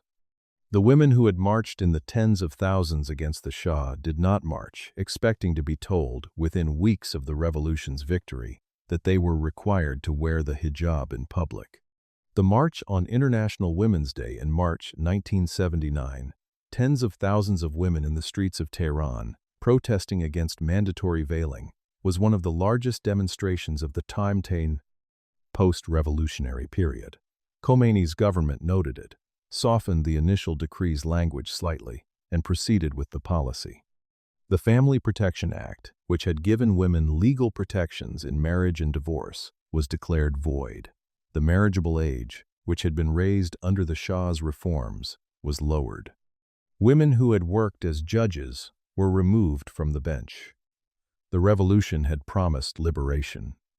For women, the first months of the Islamic Republic provided its opposite. The secular left faced its own reckoning. The Fedayeen and the Mojahideen, who had fought the Shah's security forces for a decade and contributed significantly to the military actions of the revolution's final days, emerged from the underground, expecting to participate in the politics of the new state. The Tudeh party, which had supported Khomeini's government in its early period, calculated that an alliance with the Islamic Republic would give it influence. Both calculations were wrong. The Mojahideen's relationship with the new government deteriorated rapidly as it became clear that Khomeini intended a clerical monopoly on power, not a coalition. The Fedayeen fractured along factional lines. The Tudeh stayed loyal until 1983, when its leaders were arrested, subjected to televised confessions, and the party was declared illegal. The Soviet-style purge of the country's oldest communist organization by the country's newest theocracy was a piece of history so strange that it defied the usual political categories. The hostage crisis of November 1979, when militant students calling themselves the Muslim students, following the line of the Imam, seized the American embassy in Tehran and held 52 diplomats for 444 days, was many things simultaneously. It was a reaction to the Carter administration's decision to allow the Shah into the United States for cancer treatment. It was an expression of the genuine fear, rooted in the memory of 1953, that the Americans were planning another coup to restore the monarchy. And it was a precise political instrument in Khomeini's hands. The crisis instantly crowded out every other issue in Iranian politics, discredited the moderate provisional government, which had been seeking to normalize relations with Washington, and forced the hand of every political faction in the country. To oppose the hostage-taking was to appear to defend American imperialism. To support it was to support Khomeini. The crisis did not merely embarrass the Carter administration, it eliminated Iran's moderates. Bazargan resigned the day the embassy was seized. His government fell immediately. Power passed to the Revolutionary Council, which was now the formal government, as well as the real one. The constitution enshrining Velayat-e-Faqih was ratified by referendum in December 1979, with opposition parties again boycotting. Abul Hassan Bani Sadr, the republic's first elected president, won office in January 1980 on a platform of moderation and eventually found himself in open conflict with the clerical hardliners who surrounded Khomeini. He was impeached in June 1981 and fled the country. The pattern was established and would repeat for decades. Anyone who reached for office through the institutions of the new state and then tried to use those institutions against the clerical hierarchy found the institutions dissolved around them. The crackdown on the secular left accelerated through 1980 and 1981. In June 1981, Khomeini issued a religious ruling against the National Front for publicly criticizing the Islamification of the criminal justice system, accusing them of apostasy and collaboration with communists. Mass arrests followed. The Mojahideen, who had organized a large anti-government protest on the 20th of June 1981, were declared enemies of God. Thousands of young people, many of them teenagers who had been involved in low-level political activity, distributing pamphlets or attending protests, were arrested, tried in proceedings that lasted minutes, and executed. The estimate of those killed between 1981 and 1985 ranges from 8,000 to more than 9,000. The Islamic Republic executed more of its own people in 4 years of consolidation than the Shah's security forces had killed in a generation of repression. The Iran-Iraq War, which began in September 1980 when Saddam Hussein's forces invaded the oil-rich province of Khuzestan, provided the revolution's leadership with the emergency conditions it needed to complete the consolidation. War transformed the Islamic Republic's suppression of dissent from a political choice into a security necessity. It gave the Revolutionary Guards the parallel military force created by Khomeini to ensure that the revolution would not be reversed by the regular army, an institutional purpose that made them indispensable. It produced a generation of martyrs whose sacrifice could be invoked to delegitimize any criticism of the government prosecuting the war.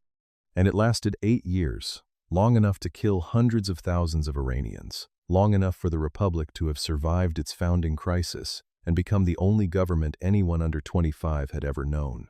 What the revolution actually delivered to the people who had made it depended entirely on who those people were. For the rural poor, the post-revolutionary state redirected oil revenues toward the countryside in ways the Shah had deliberately refused to do, building roads, extending electricity and clean water, expanding schools, reducing infant mortality. By some measures of human development, the Islamic Republic's early decades served the rural population better than the Shah's urban-biased modernization had. For the urban working class, the war economy and the suppression of independent labor organizing made the first decade brutal. For the educated professional class who had hoped for democracy, the closing of the political space was total and lasting. For women, the transformation was the revolution's most painful betrayal. The women who had marched against the Shah, who had organized politically, who had formed the backbone of the Fedayeen and the National Front and the student movements, found themselves the first casualty of the system they had helped install. The veil was mandatory. The courts were reorganized under Islamic family law that gave men authority over divorce, child custody, and marriage that women had no equivalent right to exercise. The Family Protection Act was not revised, it was declared null.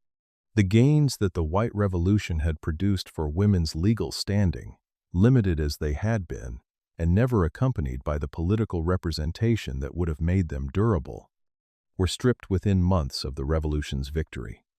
The revolution also answered the question that had sat at the heart of Iranian politics since the constitutional revolution of 1905. What was the relationship between the religious institution and the state? The Shah had spent 2 decades trying to drain the ulama of authority, resources, and institutional presence while leaving the mosque itself standing. Khomeini's answer was the opposite. The mosque would become the state, the seminary and the ministry would merge, the jurist would govern. This was, as his quietest colleagues had always warned, a departure from the mainstream of Shia theological tradition, a tradition that had spent centuries maintaining its independence from political power, precisely because political power corrupts. Within a generation, the Islamic Republic would produce exactly the kind of compromised, co-opted, politically dependent clerical establishment that the tradition's guardians of independence had feared. The revolution's central argument that the Shah had built a state that served a narrow elite at the expense of everyone else, and that Iran's oil wealth should be used for its people rather than for foreign contractors and the palace courtiers, was a legitimate argument. The people who had made that argument in the streets of Tehran and Isfahan and Tabriz were not wrong. What they received was a government that took that argument, validated it, and then used the institutional power it generated to build a new elite, a new security apparatus, a new prison system, and a new set of mechanisms for ensuring that the people who had put it in power would have no mechanism for removing it. The revolution replaced one sealed state with another. It replaced one SAVAK with another. It replaced one system that could not hear its people with another that would not. The revolution of 1979 was not, in the end, a betrayal of an otherwise pure popular movement by a cynical cleric who misled the masses. It was the outcome of forces that the revolution itself had created, the destruction of the secular left by the Shah, which left no organized alternative to clerical leadership, the breadth of the coalition, which made any clear post-revolutionary consensus impossible, the speed of the collapse, which gave moderates no time to build institutional power before the crisis arrived, and the internal logic of Vilayat-e-Faqih, which had always pointed toward exactly the government that emerged. The millions who marched in 1978 were not naive. They were desperate, and desperation produces coalitions that cannot survive their victories. What Iran got in 1979 was not what its people wanted. It was what the only organized force capable of filling the vacuum had been planning, quietly and carefully, for 15 years. History does not end with revolutions. It continues, in the new form, carrying the same questions the revolution was supposed to answer. The question the Iranian Revolution had posed, how should the wealth of this country be distributed, and who should decide, was never resolved. It was simply reassigned. The new state had a different answer to who deserved power. It did not have a fundamentally different answer to how power was used.